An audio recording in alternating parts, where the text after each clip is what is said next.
ಎಲ್ಲ ಸಾಹಿತ್ಯ ಆಸಕ್ತರು, ಕರ್ನಾಟಕ ಲೇಖಕಿಯರ ಸಂಘದ ವಿವಿಧ ಪದಾಧಿಕಾರಿಗಳು ಹಾಗೂ ಸದಸ್ಯರು ಇಲ್ಲಿದ್ದಾರೆ. ವಿವಿಧ ಸಂಘ ಸಂಸ್ಥೆಗಳ ಮುಖ್ಯಸ್ಥರು ಇಲ್ಲಿದ್ದಾರೆ.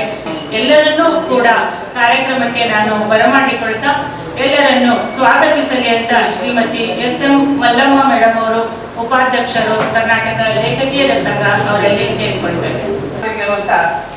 ರಚಯಿತರಾದಂಥ ಶ್ರೀಮತಿ ಮಂಜುಳಾ ಮಂಜಪ್ಪರವರೇ, ಎಲ್ಲ ಆತ್ಮೀಯ ಸ್ನೇಹಿತರೆ, ಅತಿಥಿ ಮಹೋದಯಗಳೇ, ಗಣ್ಯರೇ, ಇವತ್ತು ನಾವು ಒಂದು ಲೇಖಕಿಯರ ಸಂಘದ 5ನೇ ವಾರ್ಷಿಕೋತ್ಸವ 6 ವರ್ಷಗಳು ಉರುಳಿವೆ. ಸರ್ವಜ್ಞ ಮಾತಾಡ್ತಾರೆ, ಎಲ್ಲ ಬಲ್ಲವರಿಲ್ಲ, ಬಲ್ಲವರು ಬಹಳಿಲ್ಲ, ಬಲ್ಲಿದರಿಗೆ ಫಲವಿಲ್ಲ. ಸಾಹಿತ್ಯವೆಲ್ಲರಿಗಲ್ಲ ಸರ್ವಜ್ಞ. ಬಹುಶಃ ಸಾಹಿತ್ಯ ಎಲ್ಲರಿಗೂ ಅಲ್ಲ. ನಮ್ಗೆ ಗೊತ್ತು, ಸಾಹಿತ್ಯದ ಕಾರ್ಯಕ್ರಮ ಅಂದ್ರೆ ಜನ ಸೇರಿಸೋದೇ ಕಷ್ಟ ಅಂತ. ಅದನ್ನೇ ಒಂದು ಸುಲಭ ಸಂಗೀತ ಮಾಡಿಬಿಟ್ರೆ ಸುಮಾರು ಜನ ಬರ್ತಾರೆ, ನೃತ್ಯ ಕಾರ್ಯಕ್ರಮ ಸುಮಾರು ಜನ ಬರ್ತಾರೆ. ಸಾಹಿತ್ಯ ಸ್ವಲ್ಪ ದೂರವೇ ಗೊತ್ತಿಲ್ಲ. ಅದರಲ್ಲೂ ಮಹಿಳೆಯರು ಇನ್ನೂ ದೂರ. ಯಾಕಂದ್ರೆ ಮಹಿಳಾ ಸಾಹಿತ್ಯ ಅಂದ್ರೆ ಚೆನ್ನಾಗಿ ಕಡಿಮೆ ಸಾಹಿತ್ಯ. ಬಹುಶಃ ಹರಿಬರ ಹೊರಟೋಗಿದೆ. ಅದನ್ನೇ ಮೂಕ ಪ್ರಶಸ್ತಿ ಬರೆದಂತ ಶ್ರೀಮತಿ ಭಾನುಮುಸ್ತಕರು ಹೇಳಿದ್ರು, ಒಂದು ಕಾಲ ಅಡಿಗೆಮನೆ ಸಾಹಿತ್ಯ ಆಗಿತ್ತು, ಅದೀಗ ಆಗಿಲ್ಲ. ಆ ರೀತಿಯ ಅವುಗಳಲ್ಲಿ ಸಿಗ್ತಾ ಇಲ್ಲ. ಬದಲಾಗಿ ಸ್ತ್ರೀಯರು ಬರೆದ ಸಾಹಿತ್ಯ ಕೂಡ ಅತ್ಯಂತ ಶ್ರೇಷ್ಠ ಸಾಹಿತ್ಯ ಅದು ಮತ್ತೆ ಬರ್ತಾ ಇದೆ ಅಂತ. ಆದ್ರೂ ನೋವಿನ ಸಂಗತಿ 8 ಜ್ಞಾನಪೀಠ ಪ್ರಶಸ್ತಿಗಳು ಪುರುಷರ ಪಾದಾಗೆ ಉಂಟು, ಮಹಿಳೆಯರಿಗೂ ಒಂದು ಕೂಡ ಗೊತ್ತಿಲ್ಲ. ಆದ್ರೂ ಹೆಮ್ಮೆ, ಪ್ರಪಂಚದ ಅತಿ ಶ್ರೇಷ್ಠ ಪ್ರಶಸ್ತಿಯಾದಂತ ಮೂಕ ಪ್ರಶಸ್ತಿಯನ್ನ ನಾವು ಮಹಿಳೆ ಪಡ್ಕೊಂಡಿದ್ದಾಳೆ. ಅದರಲ್ಲೂ ಕೂಡ ಕರ್ನಾಟಕದ ಕನ್ನಡದ ಮಹಿಳೆ ಪಡ್ಕೊಂಡಿದ್ದಾಳೆ ಅನ್ನೋದು ಅತ್ಯಂತ ಹೆಮ್ಮೆಯ. ಅಂದ್ರೆ ಯಾವುದೂ ಕಡಿಮೆ ಇಲ್ಲ, ಆದ್ರೆ ಅವಕಾಶ ಸಿಗ್ತಾ ಇಲ್ಲ ಅಥವಾ ಅವಕಾಶ ಕೊಡ್ತಾ ಇಲ್ಲ. ಈ ರೀತಿ ನಮ್ಮ ಸಮಾಜ ನಡ್ಕೊಂಡು ಬಂದವರಿಗೆ ಹೆಚ್ಚು ಕಮ್ಮಿ ಪುರುಷ ಪ್ರಧಾನ ಸಮಾಜ. ಮಹಿಳೆ ಹೋರಾಟ ಮಾಡ್ತಾನೆ ನನ್ನ ಸ್ಥಾನವನ್ನು ಭದ್ರಪಡಿಸ್ತಾ ಹೋಗ್ತಾ ಇದ್ದಾಳೆ. ಹೀಗಾಗಿ ಇನ್ನೂ ಹೋರಾಟ ಮಾಡಬೇಕಂತ ಅಗತ್ಯ ಬಹಳವಾಗಿ ಅಂತ ಅನಿಸ್ತಾ ಇದೆ. ಹೀಗಾಗಿ ನಮ್ಮ ದಾವಣಗೆರೆ ಕೂಡ ಇಲ್ಲಿ ಲೇಖಕಿಯರ ಸಂಘವನ್ನ ಆರಂಭಿಸಬೇಕು ಅಂತ ಈ ಗಿರಿಜಾ ಸುಮಾರು 12-13 ವರ್ಷ 15 ವರ್ಷದಿಂದ ಪ್ರಯತ್ನ ಮಾಡ್ತೀವಿ. ಆದರೆ ಲೇಖಕಿಯರು ಬೆರಳೆಣಿಕೆಯಷ್ಟು ಇತರ ಲೇಖಕಿಯರು ಮುಂದೆ ಬರ್ತಿರಲಿಲ್ಲ. ಅವರನ್ನು ಕೂತ್ಕೊಂಡು ಬರ್ಸೋದೇ ಕಷ್ಟ ಆಗಿತ್ತು. ಆದರೂ ಹೋರಾಟ ಮಾಡಿ ದಾವಣಗೆರೆ ವನಿತಾ ಸಮಾಜದಲ್ಲಿ ನಮ್ಗೆ ಗೊತ್ತಿರೋ ಹಾಗೆ ವನಿತಾ ಸಮಾಜದ ಸಂಸ್ಥಾಪಕರಾದ ನಾಗಮಲ್ ಕೇಶವಮೂರ್ತಿಯವರ ಒತ್ತಾಸೆಯಂತೆ ಗಿರಿಜಾ ವನಿತಾ ಸಾಹಿತ್ಯ ವೇದಿಕೆ ಆರಂಭಿಸಿದ್ರು. ಅಷ್ಟೇ ಅಲ್ಲ, 90ರಿಂದ ಕೂಡ ವನಿತಾ ಸಾಹಿತ್ಯ ಶ್ರೀನ ಪ್ರಶಸ್ತಿ ಕೊಡ್ತಾ ಬಂದರು. ಒಂದೇ ಉದ್ದೇಶ, ಅದು ದಾವಣಗೆರೆ ಜಿಲ್ಲೆಯ ಮಹಿಳೆಯರನ್ನು ಸಾಧ್ಯವಾದಷ್ಟು ಬರವಣಿಗೆ ಪ್ರೇರೇಪಿಸಿಕೊಂಡು ಮಾಡಬೇಕು ಅನ್ನೋ ಉದ್ದೇಶದಿಂದ.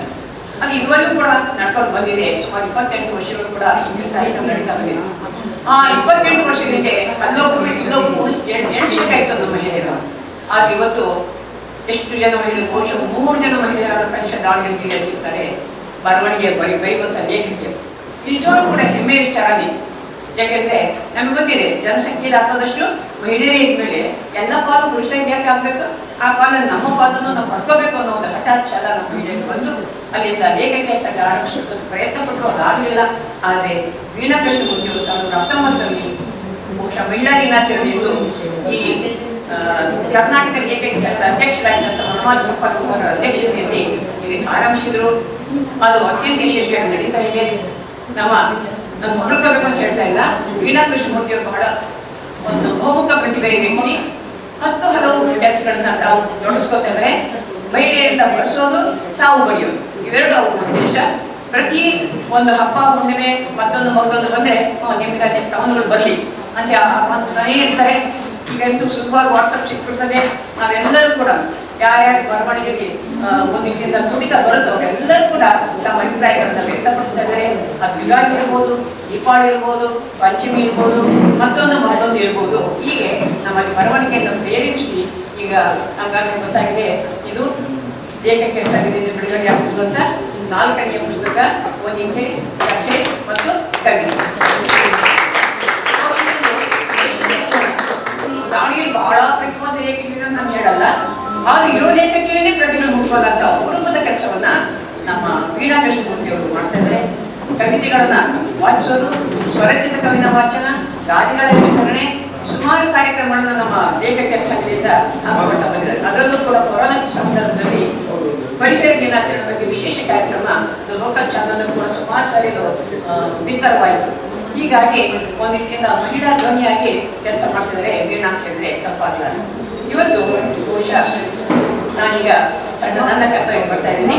ಇವತ್ತಿನ ಕಾರ್ಯಕ್ರಮದ ಅಧ್ಯಕ್ಷತೆ ವಹಿಸಿರುವಂಥ ಶ್ರೀಮತಿ ವೀಣಾ ಕೃಷ್ಣಮೂರ್ತಿ ಅವರು ಬಹುಮುಖ ಸಚಿವೆ ವ್ಯಕ್ತಿಯಾಗಿ ಈಗ 4ನೇ ಪುಸ್ತಕ ಬಂದಿದ್ದಾರೆ.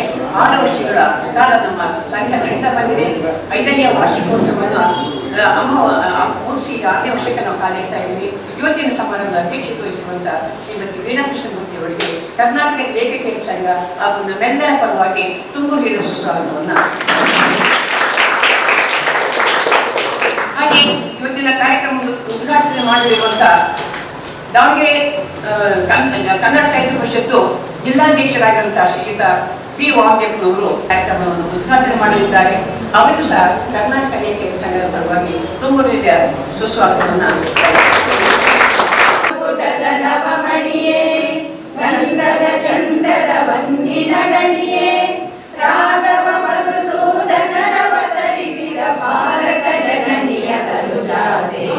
ಜಯ ಹೇ ಕರ್ನಾಟಕ ಮಾತೆ, ಜನನಿಯ ಜೋಗುಳ ವೇದದ ಘೋಷ, ಜನನಿಗೆ ಜೀವವು ನಿನ್ನ ವೇಷ, ಹಸುರಿನ ಗಿರಿಗಳ ಸಾಲೆ ನಿನ್ನಯ ಕೊರಳಿನ ಮಾಲೆ, ಕಪಿಲ ಪತಂಜಲ ಗೌತಮ ಜಿನನುತ ಭಾರತ ಜನನಿಯ ತನುಜಾತೆ.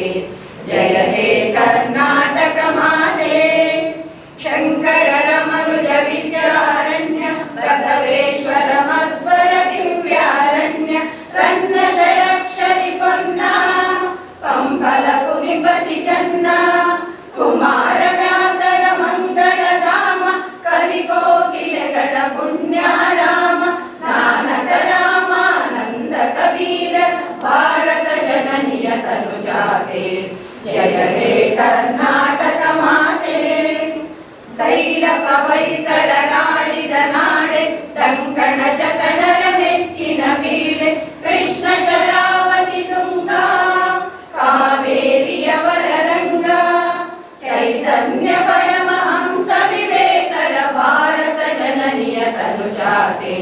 ಜಯ ಹೇ ಕರ್ನಾಟಕ ಮಾತೆ, ಸರ್ವ ಜನಾಂಗದ ಶಾಂತಿಯ ತೋಟ, ರಸಿಕರ ಕಂಗಳ ಸೆಳೆಯುವ ನೋಟ, ಹಿಂದೂ ಕ್ರೈಸ್ತ ಮುಸಲ್ಮಾನ, ಪಾರಸಿಕ ಜೈನರುದ್ಯಾನ, ಜನಕನ ಹೋಲುವ ದೊರೆಗಳ ಧಾಮ, ಗಾಯಕ ವೈಣಿಕರ ರಾಮ, ಕನ್ನಡ ನುಡಿ ಕುಣಿದಾಡುವ ದೇಹ, ಕನ್ನಡ ತಾಯಿಯ ಮಕ್ಕಳ ದೇಹ, ಭಾರತ ಜನನಿಯ ತನುಜಾತೆ. ಜಯ ಹೇ ಕರ್ನಾಟಕ ಮಾತೆ. ಶ್ರೀಯುತ ವಿ ವಾಮದೇವಪ್ಪನವರು ಜಿಲ್ಲಾಧ್ಯಕ್ಷರು, ಕನ್ನಡ ಸಾಹಿತ್ಯ ಪರಿಷತ್ತು ದಾವಣಗೆರೆ.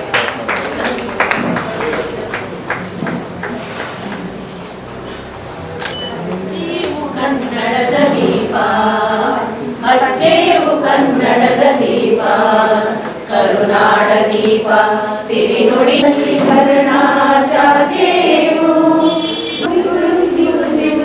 ಅಚ್ಚೇವು ಕನ್ನಡದ ದೀಪ, ಅಚ್ಚೇವು ಕನ್ನಡದ ದೀಪ, ಅಚ್ಚೇವು ಕನ್ನಡದ ದೀಪ. ಸಂಘದಿಂದ ಹೊರತರಲಾಗಿತ್ತು. ಈಗ ಮತ್ತೊಂದು ವೈಶಿಷ್ಟ್ಯಪೂರ್ಣವಾದಂತಹ ಕೃತಿ ವನಿತೆ ಕತೆ ಕವಿತೆ ಇದೀಗ ಲೋಕಾರ್ಪಣೆಗೊಳ್ಳುತ್ತಾ ಇದೆ. ಶ್ರೀಯುತ ಬಿ ವಾಮದೇವಪ್ಪನವರು ಕರ್ನಾಟಕ ಸಾಹಿತ್ಯ ಪರಿಷತ್ತಿನ ಜಿಲ್ಲಾ ಗಣ್ಯಮಾನ್ಯರು ಕೃತಿಯನ್ನ ಲೋಕಾರ್ಪಣೆಗೊಳಿಸಬೇಕು ಅಂತ ಕೇಳ್ಕೊಳ್ತಾ ಇದ್ದೇನೆ. ಹಾಗೆಯೇ ಅದರೊಟ್ಟಿಗೆ ಮತ್ತೊಂದು ಕೃತಿ ನುಡಿಬಾಣ ಸತ್ಯದರ್ಶನ, ಶ್ರೀಮತಿ ಮಂಜುಳಾ ಮಂಜಪ್ಪನವರ ಕೃತಿ. ನಿವೃತ್ತ ಉಪನ್ಯಾಸಕರಾದಂತಹ ಸಮಾಜಶಾಸ್ತ್ರ ಉಪನ್ಯಾಸಕರು, ಆದರೂ ಕನ್ನಡದಲ್ಲಿ ಅತೀವ ಆಸಕ್ತಿಯಿಂದ ಇವರು ಕವನ ಸಂಕಲನಗಳನ್ನ ಈಗಾಗಲೇ ಹೊರತಂದಿದ್ದಾರೆ.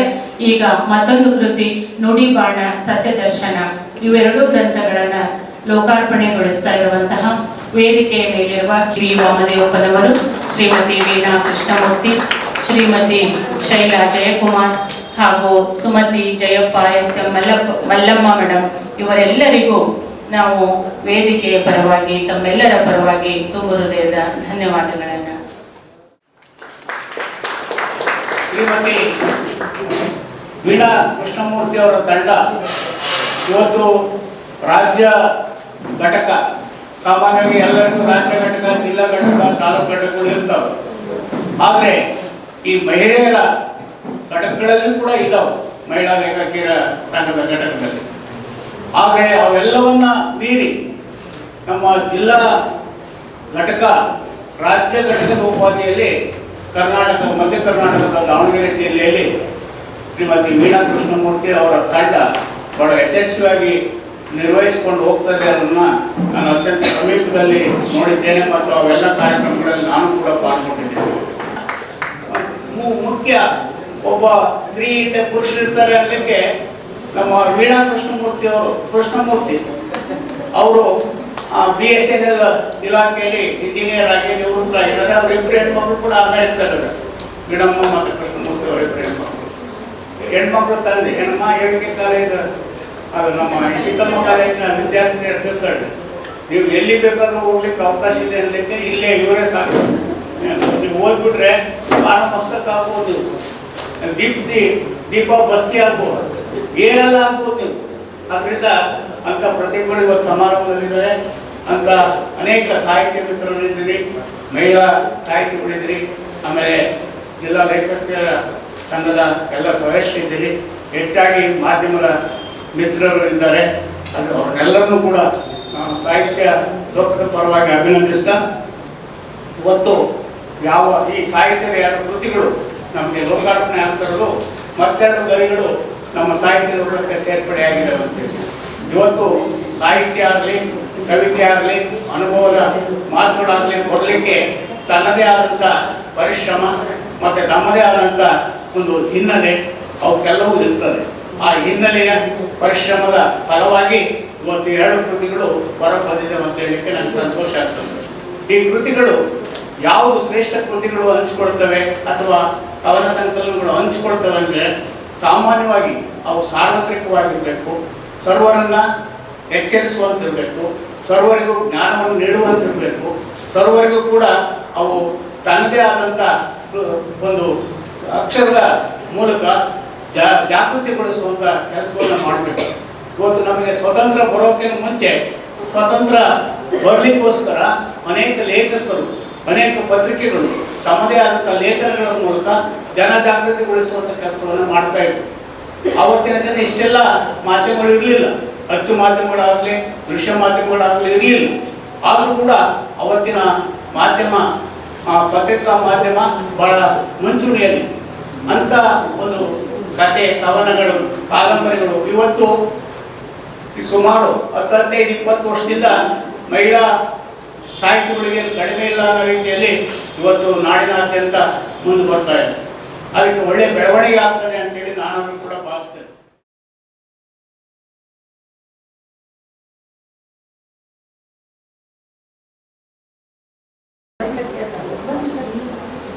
ಕನ್ನಡ ಸಾಹಿತ್ಯ ಪರಿಷತ್ತಿನ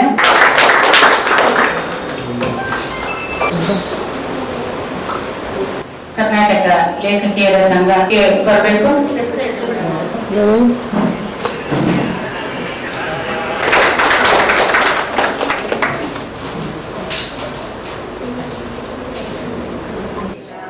ಬಂಗಾರದಿ ಬರೆದಿಟ್ಟಿದೆ ಭಾರತ ಇತಿಹಾಸ, ಪುಟ ಪುಟದಲ್ಲಿ ಪುಟಿದೆಟ್ಟಿದೆ ವೀರರ ಸಂದೇಶ. ಬಂಗಾರದಿ ಬರೆದಿಟ್ಟಿದೆ ಭಾರತ ಇತಿಹಾಸ, ಭಾರತ ಇತಿಹಾಸ. ಪರಿವರ್ತಿನಿ ಭಾರತಿ ಬಂಜೆಯು ತಾನಲ್ಲ, ಈ ಮಾತೆಯ ಸಂತಾನದಿ ನಾವೇಡಿಗಳಲ್ಲ. ಪರಿವರ್ತಿನಿ ಭಾರತಿ ಬಂಜೆಯು ತಾನಲ್ಲ, ಈ ಮಾತೆಯ ಸಂತಾನದಿ ನಾವೇಡಿಗಳಲ್ಲ. ಮಾತೃತ್ವವೇ ಸ್ವಧರ್ಮವೇ ಶಾಂತಿಯ ಮೈ ತಡೆದು, ಮಾತೃತ್ವವೇ ಸ್ವಧರ್ಮವೇ ಶಾಂತಿಯ ಮೈ ತಡೆದು, ಜಗತೀಯುವ ಸಂದೇಶವ ಕೇಳಿರಿ ಕಿವಿ ತೆರೆದು, ಜಗತೀಯುವ ಸಂದೇಶವ ಕೇಳಿರಿ ಕಿವಿ ತೆರೆದು. ಬಂಗಾರದಿ ಬರೆದಿಟ್ಟಿದೆ ಭಾರತ ಇತಿಹಾಸ, ಪುಟ ಪುಟದಲ್ಲಿ ಪುಟಿದೆಟ್ಟಿದೆ ವೀರರ ಸಂದೇಶ. ಬಂಗಾರದಿ ಬರೆದಿಟ್ಟಿದೆ ಭಾರತ ಇತಿಹಾಸ, ಬಾಲ್ಪಾಲಕ ಬಾಗಿಲೇ ತೆಗಿಲಿಲ್ಲ. ಬಾಗಿಲು ತೆಗಿಯಪ್ಪ, ನಾನು ಕುವೆಂಪು ಅಂತ. ನೀನು ಯಾರು ನಂಗೆ ಗೊತ್ತಿಲ್ಲ, ಹೋಗಲ್ಲ ಅಂತ. ದ್ವಾರಪಾಲಕ ಬಾಗಿಲೇ ತೆಗಿಲಿಲ್ಲ. ನನ್ನ ಏನು ಅನ್ಕೊಂಡಿದ್ಯಾ ನೀನು? ಕುಪ್ಪಳ್ಳಿ ವೆಂಕಟಪ್ಪನವರ ಮಗ ಪುಟ್ಟಪ್ಪ ನನ್ನ ಬಾಗಿಲು ತೆಗಿಲಿಲ್ಲ. ಅಯ್ಯೋ ಬಡ್ಡಿವಂತ, ನೀನು ಇನ್ನೂ ಬಾಗಿಲು ತೆಗಿತಿಲ್ಲ ಅಂತ ಯೋಚನೆ ಮಾಡಿ ಅವ್ರು ಹೇಳಿದ್ರಂತೆ, ಶ್ರೀರಾಮಾಯಣ ದರ್ಶನಂ ಕೃತಿ ಬರ್ತಿದ್ದೀವಿ, ನನಗೆ ಅದಕ್ಕೆ ಜ್ಞಾನಪೀಠ ಪ್ರಶಸ್ತಿ ಬಂದಿದೆಯಪ್ಪ, ಬಾಗಿಲು ತೆಗಿಯೋದು. ದ್ವಾರಪಾಲಕ ಆವಾಗಲೂ ಬಾಗಿಲು ತೆಗಿಲಿಲ್ಲ. ಇನ್ಯಾವ ರೀತಿ ನನ್ನ ಪರಿಚಯ ಮಾಡ್ಕೊಳ್ಬೇಕು ಇವ್ನು ಬಾಗಿಲು ತೆಗಿಲಿಕ್ಕೆ ಅಂತ ಅವ್ರು ಯೋಚನೆ ಮಾಡಿ, ನಾನು ಹೇಮಾವತಿಯ ಗಂಡ ಬಾಗಿಲು ತೆಗಿಯೋದು. ಅವಾಗ ದ್ವಾರಪಾಲಕ ಅವ್ರ ಮೇಲಿನ ಕೆಳಗೆ ತನಕ ನೋಡಿ ಸ್ವಲ್ಪ ಬಾಗಿಲು ತೆಗೆದು ಕುವೆಂಪು ಭಾಳ ಸಂತೋಷ ಆಯ್ತು. ಇಷ್ಟಾದ್ರೂ ಬಾಗಿಲು ತೆಗೆದ್ನಲ್ಲ, ಒಳಗೋಗೋಣ ಅಂತ ಅನ್ಕೊಂಡ್ರೆ ತಡೆಯೋದು. ಮತ್ತೆ ಇನ್ನೇನು ಹೇಳ್ಬೇಕು ಅಂತಂದ್ರೆ, ಆಗ ಕುವೆಂಪು ಮತ್ತೆ ಹೇಳಿದ್ರಂತೆ, ನಾನು ಹೇಮಿಯ ಗಂಡ ಅಂತ. ಅವನು ಪೂರ್ತಿ ಬಾಗಿಲು ತೆಗೆದು, ಅಂದ್ರೆ ಹೆಣ್ಮಕ್ಳಿಗೆ ಎಷ್ಟು ಗೌರವ ಕೊಡ್ತಿದ್ರು ಕುವೆಂಪು ಅಂತ, ಕುವೆಂಪು ತರದ ಗಂಡು ಮಕ್ಕಳು ಇದ್ದಾರೆ ಅಂತ ಹೇಳಿಕ್ಕೆ ನನಗೆ ಬಹಳ ಸಂತೋಷ ಆಗಿದೆ. ಅದ್ರ ಜೊತೆಗೆ ಇವತ್ತು 6ನೇ ತಾರೀಕು ಮಾಸ್ತಿ ವೆಂಕಟೇಶ್ ಅಯ್ಯಂಗಾರ್ ಅವರ ಜನ್ಮದಿನ ಕೂಡ. ಮಾಸ್ತಿ ವೆಂಕಟೇಶ್ ಅಯ್ಯಂಗಾರ್ ಅವರಿಗೆ ಜ್ಞಾನಪೀಠ ಪ್ರಶಸ್ತಿ ಸಿಕ್ಕಿದ್ದು ಬಹಳ ತಡವಾಗಿ. ಬಹುಶಃ ಅವರು 89-90 ವಯಸ್ಸಿನಲ್ಲಿ ಅವರಿಗೆ ಜ್ಞಾನಪೀಠ ಪ್ರಶಸ್ತಿ ಸಿಕ್ತು ಅಂತ ನಾನು ಅನ್ಕೊಳ್ತೀನಿ. ಯಾರೋ ಕೇಳಿದ್ರಂತ ಅವರಿಗೆ, ತುಂಬಾ ತಡವಾಯ್ತಲ್ವಾ ನಿಮಗೆ ಜ್ಞಾನಪೀಠ ಪ್ರಶಸ್ತಿ, ಇನ್ನು ಸ್ವಲ್ಪ ಮುಂಚೆ ಕೊಡಬೇಕಾಗಿತ್ತಲ್ವಾ ಅಂತ ಅಂದ್ರೆ. ಅದಕ್ಕೆ ಮಾಸ್ತಿ ಹೇಳಿದ್ರಂತೆ, ಮನೆಯಲ್ಲಿ ಸಣ್ಣ ಮಕ್ಳು ಇರ್ತಾರೆ, ಏನಾದ್ರೂ ಸ್ವೀಟ್ ಅಂತ ತಂದ್ರೆ ಮಕ್ಕಳಿಗೆಲ್ಲ ಫಸ್ಟ್ ಕೊಡೋದಲ್ವಾ, ಆಮೇಲೆ ಅವ್ರು ಹತ್ತು ಕರೆದು ರಂಪ ಮಾಡಬಾರ್ದು, ಅವ್ರಿಗೆ ಫಸ್ಟ್ ಕೊಟ್ಬಿಡ್ಲಿ, ನಾವು ದೊಡ್ಡವರು ಸುಧಾರಿಸ್ಕೊಳ್ಳೋಣ, ಆಮೇಲೆ ಕೊಡಿ, ನಮಗೇನು ಬೇಜಾರಿಲ್ಲ ಅಂತಂದ್ರೆ. ಅಷ್ಟು ದೊಡ್ಡ ಮನಸ್ಸಿನ ಮಾಸ್ತಿಯವ್ರನ್ನ ಇವತ್ತು ನೆನಪು ಮಾಡ್ಕೊಳ್ತಾ, ಇನ್ನು ದಾವಣಗೆರೆ ಅಂದ ತಕ್ಷಣ ನೆನಪು ಆಗುವಂಥದ್ದು ಬೆಣ್ಣೆ ದೋಸೆ. ಆ ಬೆಣ್ಣೆ ದೋಸೆನ ಬೆಳಿಗ್ಗೆ ಮಲ್ಲಮ್ಮ ಮೇಡಮ್ ಕೊಡಿಸಿಯೇ ಬಿಟ್ರು. ನಮ್ಮೂರಿಗೆ ಬಂದಿದ್ದು, ನಾನು ಬೇಡಮ್ಮ ತಿಂಡಿ ಬಂದಿದ್ದೀನಿ ಅಂದ್ರು ಬಿಡದಂಗೆ ಬೆಣ್ಣೆ ದೋಸೆ ಕೊಡಿಸಿಯೇ ಇಲ್ಲಿ ಕರ್ಕೊಂಡು ಬಂದಿದ್ದು. ದಾವಣಗೆರೆ ಅಂದ ತಕ್ಷಣ ನಮ್ಮ ಚಿತ್ರದುರ್ಗ ಜಿಲ್ಲೆಯಿಂದ ಕಳಚಿಕೊಂಡಂಥದ್ದು ದಾವಣಗೆರೆ. 1997 ಆಗಸ್ಟ್ 15ರಿಂದ ಚಿತ್ರದುರ್ಗ ಜಿಲ್ಲೆಯಿಂದ ಕಳಚಿಕೊಂಡು ಒಂದು ಕರ್ನಾಟಕದ 7ನೇ ಬೃಹತ್ ನಗರವಾಗಿ, ಸಾಹಿತ್ಯಿಕವಾಗಿ, ಜೊತೆಗೆ ಶೈಕ್ಷಣಿಕವಾಗಿ, ಸಾಮಾಜಿಕವಾಗಿ, ರಾಜಕೀಯವಾಗಿ ಬೆಳೆದಿರುವಂಥದ್ದು ದಾವಣಗೆರೆ. ದಾವಣಗೆರೆ ಅಂದ ತಕ್ಷಣ ಬೆಣ್ಣೆ ದೋಸೆ ಜೊತೆಗೆ ನರ್ಗಿಸ್, ಮಂಡಕ್ಕಿ, ಮಿರ್ಚಿ, ಗುಳ್ಳಡಿಕೆ ಉಂಡೆ ಎಲ್ಲವೂ ನೆನಪಾಗ್ತದೆ.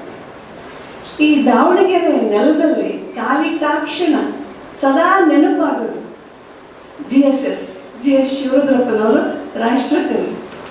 ಇಲ್ಲಿನ DRM ಕಾಲೇಜಿನಲ್ಲಿ ಅವರು ಉಪನ್ಯಾಸಕರಾಗಿ ಕೆಲಸ ಮಾಡಿದ್ರು. ಇಲ್ಲಿನ ಹಾಸ್ಟೆಲ್ನಲ್ಲಿ ಇದ್ದುಕೊಂಡು ಓದ್ಕೊಂಡವರು ಅವರು ನೆನಪಾಗೋದು.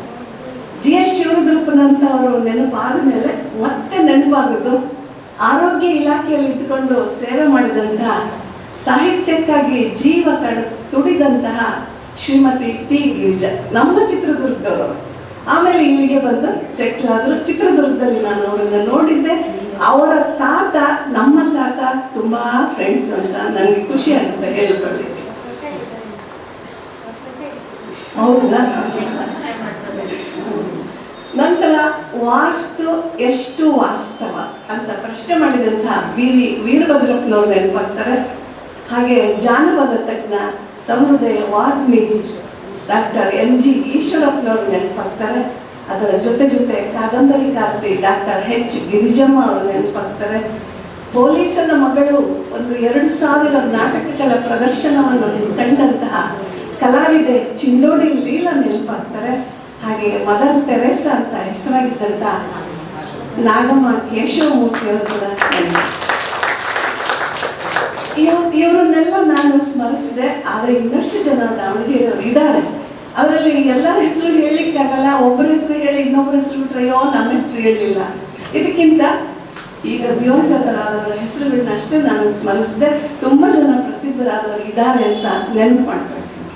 ಹಾಗೆ ಕರ್ನಾಟಕ ಲೇಖಕಿಯರ ಸಂಘ ದಾವಣಗೆರೆ ಶಾಖೆಯ 5ನೇ ವಾರ್ಷಿಕೋತ್ಸವದ ಈ ಶುಭ ಸಂದರ್ಭದಲ್ಲಿ ಲೇಖಕಿಯರ ಸಂಘದ ಹುಟ್ಟಿಗೆ ಕಾರಣರಾದವರು ಸ್ವಾತಂತ್ರ್ಯ ಹೋರಾಟಗಾರರು. ಹಾಗೆ ಬೆಂಗಳೂರಿನ ಮೇಯರ್ ಆಗಿದ್ದಂಥವರು, ವಿನೋದ ಅಂತ ಒಂದು ಮಾಸಪತ್ರಿಕೆಯ ಸಂಪಾದಕರಾಗಿದ್ದಂತಹ ಸಂಘಟಕ. ಅಷ್ಟೇ ಅಲ್ಲದೆ 1969ರಿಂದ 78ರವರೆಗೆ ಕನ್ನಡ ಸಾಹಿತ್ಯ ಪರಿಷತ್ತಿನ ಅಧ್ಯಕ್ಷರಾಗಿದ್ದಂಥವರು. ಸಾಹಿತ್ಯ ಪರಿಷತ್ತಿಗೆ ಒಂದು ಕಾಯಕಲ್ಪವನ್ನು ತಂದುಕೊಟ್ಟಂತಹ ಜಿ ನಾರಾಯಣರವ್ರನ್ನ ನೆನಪು ಮಾಡಿಕೊಳ್ಳದೆ ಲೇಖಕಿಯರ ಸಂಘ ಹೆಜ್ಜೆ ಇಡ್ಲಿಕ್ಕೆ ಸಾಧ್ಯನೇ ಇಲ್ಲ. ಪುರುಷರ ಸಹಕಾರ ನಮಗೆ ಯಾವತ್ತೂ ಇದ್ದೇ ಇದೆ ಅನ್ನಲಿಕ್ಕೆ ಜಿ ನಾರಾಯಣ ಅವರು ನೆನಪಾಗ್ತಾರೆ. ಅವರು 1975ರಲ್ಲಿ ಯುನೆಸ್ಕೋ ವಿಮೆನ್ ಎಂಪವರ್ಮೆಂಟ್ ಡೇ ಅಂತ ಘೋಷಣೆ ಮಾಡಿದ್ರು. ಮಹಿಳಾ ಸಶಕ್ತೀಕರಣ ಅಂತ 75ರಲ್ಲಿ ಘೋಷಣೆ ಮಾಡಿದಾಗ 78ರಲ್ಲಿ ಸುಮಾರು 200ಕ್ಕೂ ಹೆಚ್ಚು ಮಹಿಳಾ ಸಮ್ಮೇಳನಗಳನ್ನ ನಡೆಸಿದವರು ಜಿ ನಾರಾಯಣ. ಅವರ ಕಾಲದಲ್ಲಿ ಬೇರೆಯವ್ರು ಮಾಡಿದ್ರು ಇಲ್ವೋ, ಆದರೆ ಅವರಂತೂ ಅಷ್ಟೊಂದು ಮಾಡಿದ್ರು. 79ರಲ್ಲಿ ಒಂದಷ್ಟು ಜನ ಹೆಣ್ಮಕ್ಳಿಗೆ, ಅದರಲ್ಲೂ ವಿಶೇಷವಾಗಿ HS ಪಾರ್ವತಿ, ಡಾಕ್ಟರ್ ನಿರುಪಮ, ಚಿನ್ನಾಮಂಗಲ, ನಾಗಮಣಿ ಹೆಸರು ಇಂಥವ್ರಿಗೆಲ್ಲ ಬೆಂಬಲ ಕೊಟ್ಟರು. ನೀವೊಂದು ಮಹಿಳಾ ಸಂಘವನ್ನು ಮಾಡಬೇಕು. ಅದರ ಉದ್ದೇಶ ಏನು ಅಂತಂದ್ರೆ ಮಹಿಳಾ ಸಂಘಟನೆ ಆಗಬೇಕು. ಬಹಳ ಮುಖ್ಯವಾಗಿ ಮಹಿಳಾ ಸಂಘಟನೆ. ಬರೀ ಅಡುಗೆ ಮನೆಯೊಳಗೆ ಇದು ಬಿಟ್ಟರೆ ಆಗಲ್ಲ. ಮಹಿಳೆಯರು ಸಂಘಟಿತರಾಗಬೇಕು. ಹೊರಗೆ ಬನ್ನಿ. ಹೊಸ್ತಿಲು ದಾಟಿ ಬಂದ ಹೆಣ್ಮಕ್ಳು ಮಜ್ಜಿಗೆ ದಾಟಿ ಬಂದ ಬೆಣ್ಣೆಯಂತೆ ಅಂತ ಹೇಳಿದವರು ನಾರಾಯಣ. ಮಹಿಳಾ ಸಂಘಟನೆಗಾಗಿ ಒತ್ತು ಕೊಟ್ಟರು. ಮಹಿಳಾ ದನಿಗೊಂದು ವೇದಿಕೆ ಬೇಕು ಅಂತ ಹೇಳಿದವರು ಜಿ ನಾರಾಯಣರು. ಹಾಗೆಯೇ ಲೇಖಕಿಯರ ಮಾಹಿತಿ ಕೋಶ, ಮಹಿಳಾ ಸಾಹಿತ್ಯದ ಸೂಕ್ತ ದಾಖಲೆಗಳಿಗೆ ಬೆಂಬಲ ಕೊಟ್ಟು ಒಂದು ಮಹಿಳಾ ಸಂಘ, ಕರ್ನಾಟಕ ಲೇಖಕಿಯರ ಸಂಘವನ್ನು ಆರಂಭಿಸಿದವರೇ ಜಿ ನಾರಾಯಣ. ಅವರನ್ನು ಕೂಡ ಈ ಸಂದರ್ಭದಲ್ಲಿ ಸ್ಮರಿಸಲೇಬೇಕು.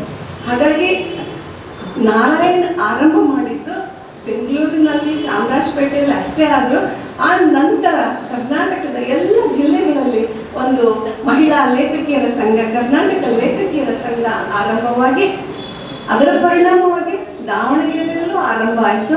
ಈಗ 5 ವರ್ಷಗಳನ್ನು ಪೂರೈಸಿ 6ನೇ ವರ್ಷಕ್ಕೆ ಕಾಲಿಡುವಂಥ ಈ ಶುಭ ಸಂದರ್ಭದಲ್ಲಿಗೆ ತುಂಬ ಖುಷಿಯಾಗುತ್ತೆ. 2 ಪುಸ್ತಕಗಳನ್ನ ಕೂಡ ಬಿಡುಗಡೆ ಮಾಡಿದ್ರು. ಇನ್ನು ನಮ್ಮ ಸಾಹಿತ್ಯ, ಮಹಿಳಾ ಸಾಹಿತ್ಯ ಅಂದ ತಕ್ಷಣ ಬಹಳ ಜನ ಮೂಗು ಮುರಿಯೋ ಕಾಲದೊಳಗೆ 2 ಪುಸ್ತಕಗಳು ಪ್ರಕಟ ಆಗಿ, ಹೆಣ್ಮಕ್ಳು ಒಂದು ಪುಸ್ತಕ ಪ್ರಕಟಣೆ ಮಾಡೋದು ಬಹಳ ಕಷ್ಟದ ಕೆಲಸ. ಮನೆ ಕಟ್ಟಿ ನೋಡು, ಮದುವೆ ಮಾಡಿ ನೋಡು ಅಂತ ಗಾದೆಗಳು ಹೇಳ್ತಿದ್ರು. ಭಾರಿ ಕಷ್ಟದ ಕೆಲಸಗಳು ಇವೆಲ್ಲ. ಯಾರನ್ನು ಮೆಚ್ಚಕ್ಕಾಗಲ್ಲ. ಏನೇ ಮಾಡಿದ್ರು ಕೂಡ ಅಯ್ಯೋ ಅದು ಹಂಗಿರ್ಬೇಕಿತ್ತು, ಇದು ಹಿಂಗಿರ್ಬೇಕಿತ್ತು ಅನ್ನೋರೆ. ಅಂಥದ್ರೊಳಗೆ ಪುಸ್ತಕ ಪ್ರಕಟಿಸಿ ನೋಡು ಅನ್ನೋದನ್ನು ಕೂಡ ನಾವಿವತ್ತು ಸೇರಿಸ್ಕೋಬೇಕಾಗಿದೆ. ತುಂಬ ಕಷ್ಟದ ಕೆಲಸ ಪುಸ್ತಕ ಪ್ರಕಟಣೆ ಮಾಡೋದು ಅನ್ನೋದು ಅಂತ ನನಗೆ ಅನುಭವ ಕೂಡ ಬಂದಿದೆ. ಇನ್ನು ನಮ್ಮ ಕನ್ನಡ ಸಾಹಿತ್ಯದ ಬಗ್ಗೆ ಯೋಚನೆ ಮಾಡಿದ್ರೆ, ನಮ್ಮ ಭಾರತೀಯ ಸಾಹಿತ್ಯಕ್ಕೆ ಸುಮಾರು 3,500 ವರ್ಷಗಳ ಇತಿಹಾಸ ಇದೆ. ಕನ್ನಡ ಸಾಹಿತ್ಯಕ್ಕೆ 1,500 ವರ್ಷಗಳ ಇತಿಹಾಸ ಇದೆ. ಇಷ್ಟು ಇತಿಹಾಸದಲ್ಲಿ ಮಹಿಳೆಯರು ಬರೆದಿದ್ದೆಷ್ಟು, ಪುರುಷರು ಬರೆದಿದ್ದೆಷ್ಟು ಅಂದರೆ ಬಹಳ ಕಡಿಮೆ. 1/3 ನಮಗೆ ಪಾರ್ಲಿಮೆಂಟ್ನಲ್ಲಿ ಅವಕಾಶ ಇದೆ ಅಂತ ಹೇಳ್ತಾ ಬಂದಿದ್ದಾರೆ, ಇನ್ನೂ ಸಿಕ್ಕಿಲ್ಲ. ಆದರೆ ಸಾಹಿತ್ಯ ಲೋಕದಲ್ಲೂ ಕೂಡ ಮಹಿಳೆಯರಿಗೆ 1/3 ಅನ್ನೋದು ಆಗ ಇರಲಿಲ್ಲ. ಈಗ ಬರೀತಾ ಇದ್ದಾರೆ, ಅದು ಬೇರೆ ಪ್ರಶ್ನೆ. ಆದರೆ ಆವಾಗ ಇರಲಿಲ್ಲ ಅನ್ನಲಿಕ್ಕೆ ಕಾರಣಗಳು ಏನು ಅಂತ ಯೋಚನೆ ಮಾಡಿದರೆ, ಮಹಿಳೆಯರ ಸ್ಥಾನ ಎಲ್ಲಿತ್ತು? ಅಡುಗೆ ಮನೆ, ಮಲಗುವ ಮನೆ, ಹೆರಿಗೆ ಮನೆ, ಒಟ್ಟು ಮನೆಯ 4 ಗೋಡೆಗಳು. ಆಚೆ ಆಕೆ ಬರಲೇ ಇಲ್ಲ. ಹೊರಗಿನ ಪ್ರಪಂಚವೇ ನೋಡಲಿಲ್ಲ ಅಂದರೆ ಏನು ಬರೀಲಿಕ್ಕೆ ಸಾಧ್ಯ ಇದೆ? ಹೊರಗಿನ ಪ್ರಪಂಚ ನೋಡಬೇಕು.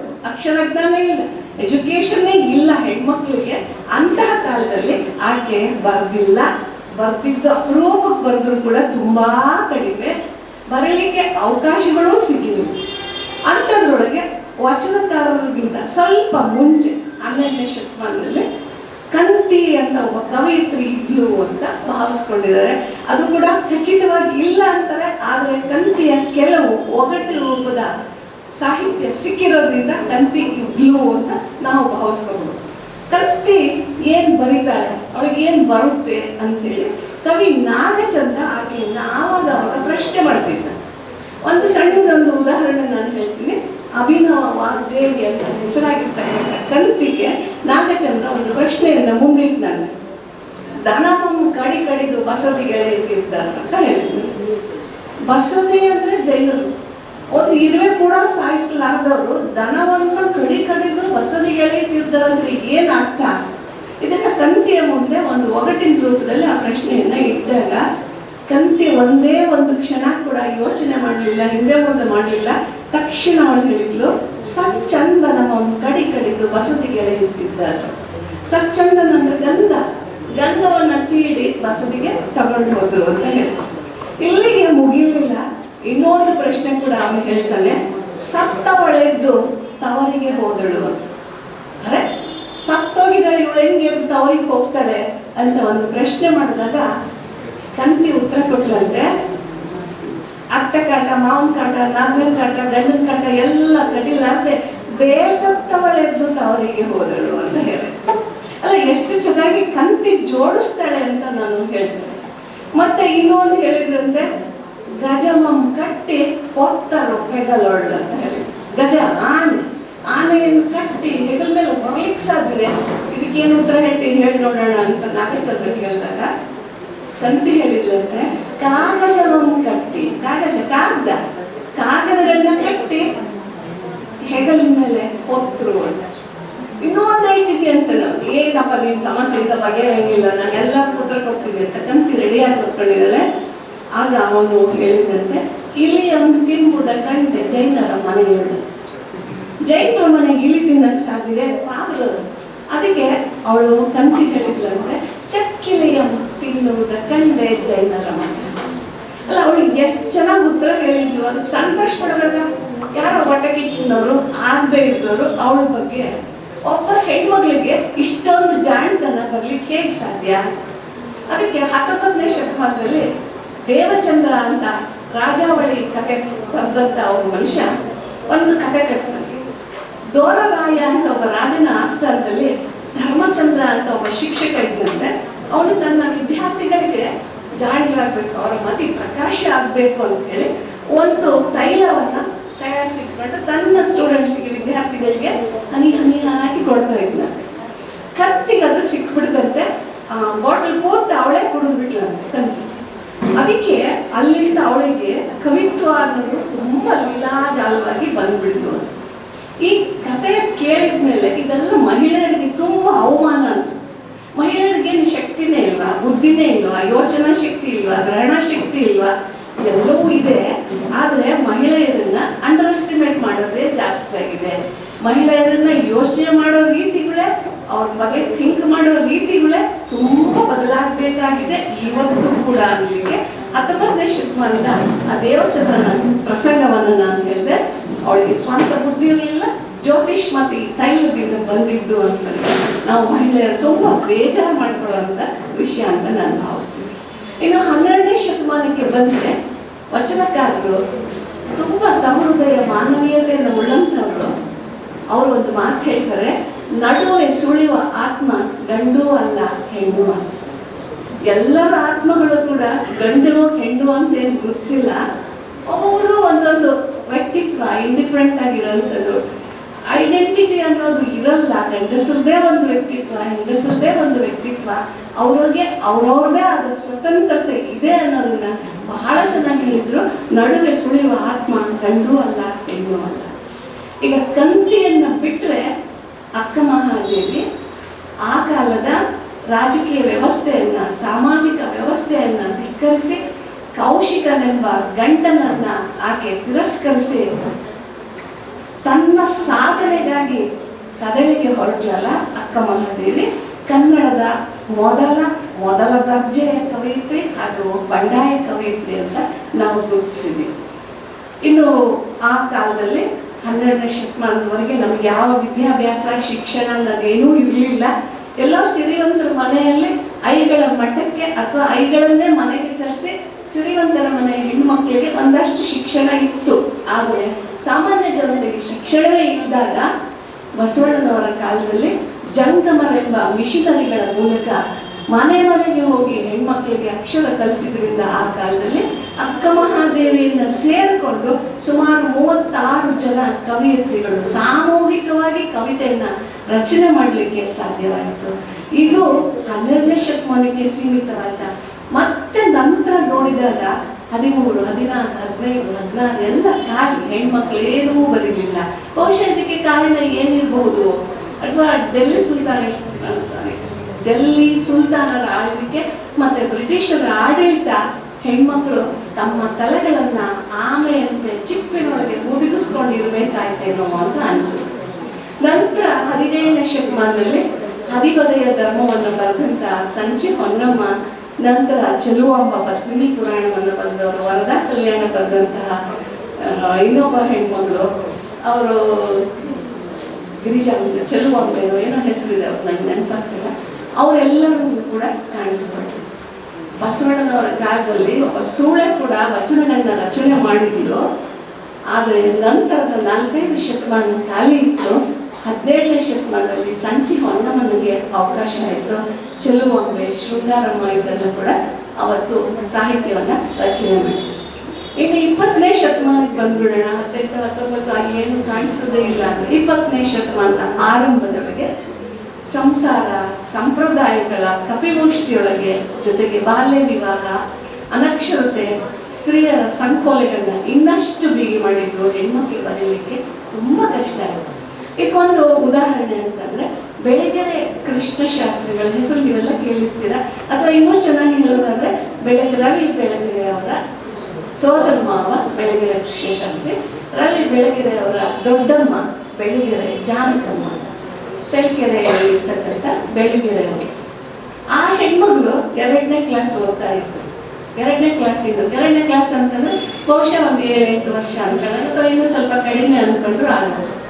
ಅಷ್ಟು ಸಣ್ಣ ವಯಸ್ಸಿನ ಹುಡುಗಿ 2ನೇ ಕ್ಲಾಸಲ್ಲಿ ಓದ್ತಾ ಇದ್ದಾಗ ಶಾಸ್ತ್ರಿಗಳ ತಂದೆ, ಚಂದ್ರಶೇಖರ ಶಾಸ್ತ್ರಿಗಳಲ್ಲ, ಅವರ ಅಜ್ಜಿ ತಾಯಿ, ಚಂದ್ರಶೇಖರ ಶಾಸ್ತ್ರಿಗಳ ತಾಯಿ ಬಂದು ಮೊಮ್ಮಗಳನ್ನ ಸ್ಕೂಲಿಗೆ ಸೇರಿಸಿದ್ದೀರಾ ಅಂತ ಲಬ ಬಾಯಿ ಹೊಡ್ಕೊಂಡು ಸ್ಕೂಲಿಗೆ ಹೋಗಿ ಆ ಹೆಣ್ಮಗಳನ್ನ 2ನೇ ಕ್ಲಾಸಲ್ಲಿ ಓದ್ತಾ ಇದ್ದಂತ ಜಾನಕಿಯನ್ನ ಮನೆಗೆ ಕರ್ಕೊಂಡು, ಬೇಡ ಹೆಣ್ಮಕ್ಳಿಗೆ ಯಾಕೆ ಸ್ಕೂಲು, ಫಸಲ್ ದಾಟಬಾರ್ದು ಹೆಣ್ಮಕ್ಳು, ಮನೆಯೊಳಗೆ ಇರಬೇಕು ಅಂತೇಳಿ ಆ 2ನೇ ಕ್ಲಾಸ್ ಓದ್ತಿದ್ದ ಪುಟ್ಟ ಹುಡುಗಿಯನ್ನು ಮನೆಗೆ ವಾಪಸ್ ಕರ್ಕೊಂಡೇ ಬಂದಿದ್ರು. 8 ವಯಸ್ಸಿನ ಹುಡುಗಿ ಮನೆಯೊಳಗೆ ಹೂಬತ್ತಿ ಒಸೆಯೋದು, ಅಡುಗೆ ಮಾಡೋದು, ಮನೆ ಒರೆಸೋದು, ಮನೆ ಕೆಲಸ ಕಲಿಬೇಕಾಯ್ತು. 10 ವರ್ಷಕ್ಕೆ ಮದುವೆ ಮಾಡಿದ್ರು. 18 ವರ್ಷಕ್ಕೆ ಆಕೆಗೆ 2 ಮಕ್ಕಳಾದ್ರು. ಓದಿದ್ದು 2ನೇ ಕ್ಲಾಸು, ಆದ್ರೆ ಆಕೆಗೆ ಬರೀಬೇಕು ಅಂತ ಮನಸ್ಸು ತುಡಿತಾ ಇತ್ತು. ಆಕೆ ಕಲ್ಯಾಣ ಅಂತ ಒಂದು ಕವನ ಸಂಕಲನವನ್ನ ಬಿಡುಗಡೆ ಮಾಡಿದ್ದು ಬೇಂದ್ರೆ ಅವರ ಸಹಾಯದಿಂದ. ಕವನಗಳನ್ನೆಲ್ಲ ಆಕೆ ಬರೀತಾ ಇದ್ಲು. 2ನೇ ಕ್ಲಾಸ್ ಓದಿದ ಹುಡುಗಿ ಎಷ್ಟು ಸ್ವಚ್ಛ ಕನ್ನಡ ಬರೀಬಹುದು, ಅಕ್ಷರ ದೋಷಗಳೇ ಸಾಕಷ್ಟು ಇರ್ತಿದ್ವು. ಆಗ ಬೆಳಗೆರೆ ಕೃಷ್ಣ ಶಾಸ್ತ್ರಿಗಳು ಅಕ್ಕನ ಮನೆಗೆ ಹೋದಾಗೆಲ್ಲ ಆ ಕವನಗಳನ್ನ ನೋಡಿ ತಿದ್ದಿಕೊಂಡು ಬರ್ತಾ ಇದ್ರು. ಅದನ್ನ ಬೇಂದ್ರೆ ಅವರು ನೋಡಿ ಇಷ್ಟು ಚಂದ ಬರೆದಿದ್ದಾಳೆ ಈ ಹೆಣ್ಮಗಳು ಅಂತೇಳಿ ಅದನ್ನ ಕವನ ಸಂಕಲನ ಮಾಡಲಿಕ್ಕೆ ಪ್ರೋತ್ಸಾಹ ಕೊಟ್ಟರು. ಕಲ್ಯಾಣ ಅಂತ ಒಂದು ಕವನ ಸಂಕಲನ ಬಂತು.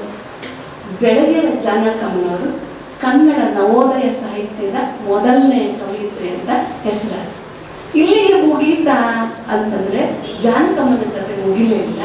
ಜಾನಕಮ್ಮನ ಗಂಡನಿಗೆ ಹೆಂಡತಿ ಗಂಡಸರ ಜೊತೆ ಮಾತನಾಡೋದು ಇಷ್ಟ ಆಗಲಿಲ್ಲ. ಇದು ಜಾನಕಮ್ಮನ ಗಂಡನದೊಂದೇ ಅಲ್ಲ, ಆಗಿನ ಸಮಾಜವೇ ಹಂಗಿತ್ತು. ಹೆಣ್ಮಕ್ಳು ಗಂಡಸರ ಜೊತೆ ಮಾತಾಡೋದು, ತಮ್ಮ ಕವನಗಳನ್ನ ಆಕೆ ಹಾಡೋದು ಗಂಡಸರ ಎದುರಿಗೆ ಆ ಗಂಡನಿಗೆ ಇಷ್ಟ ಆಗಲಿಲ್ಲ.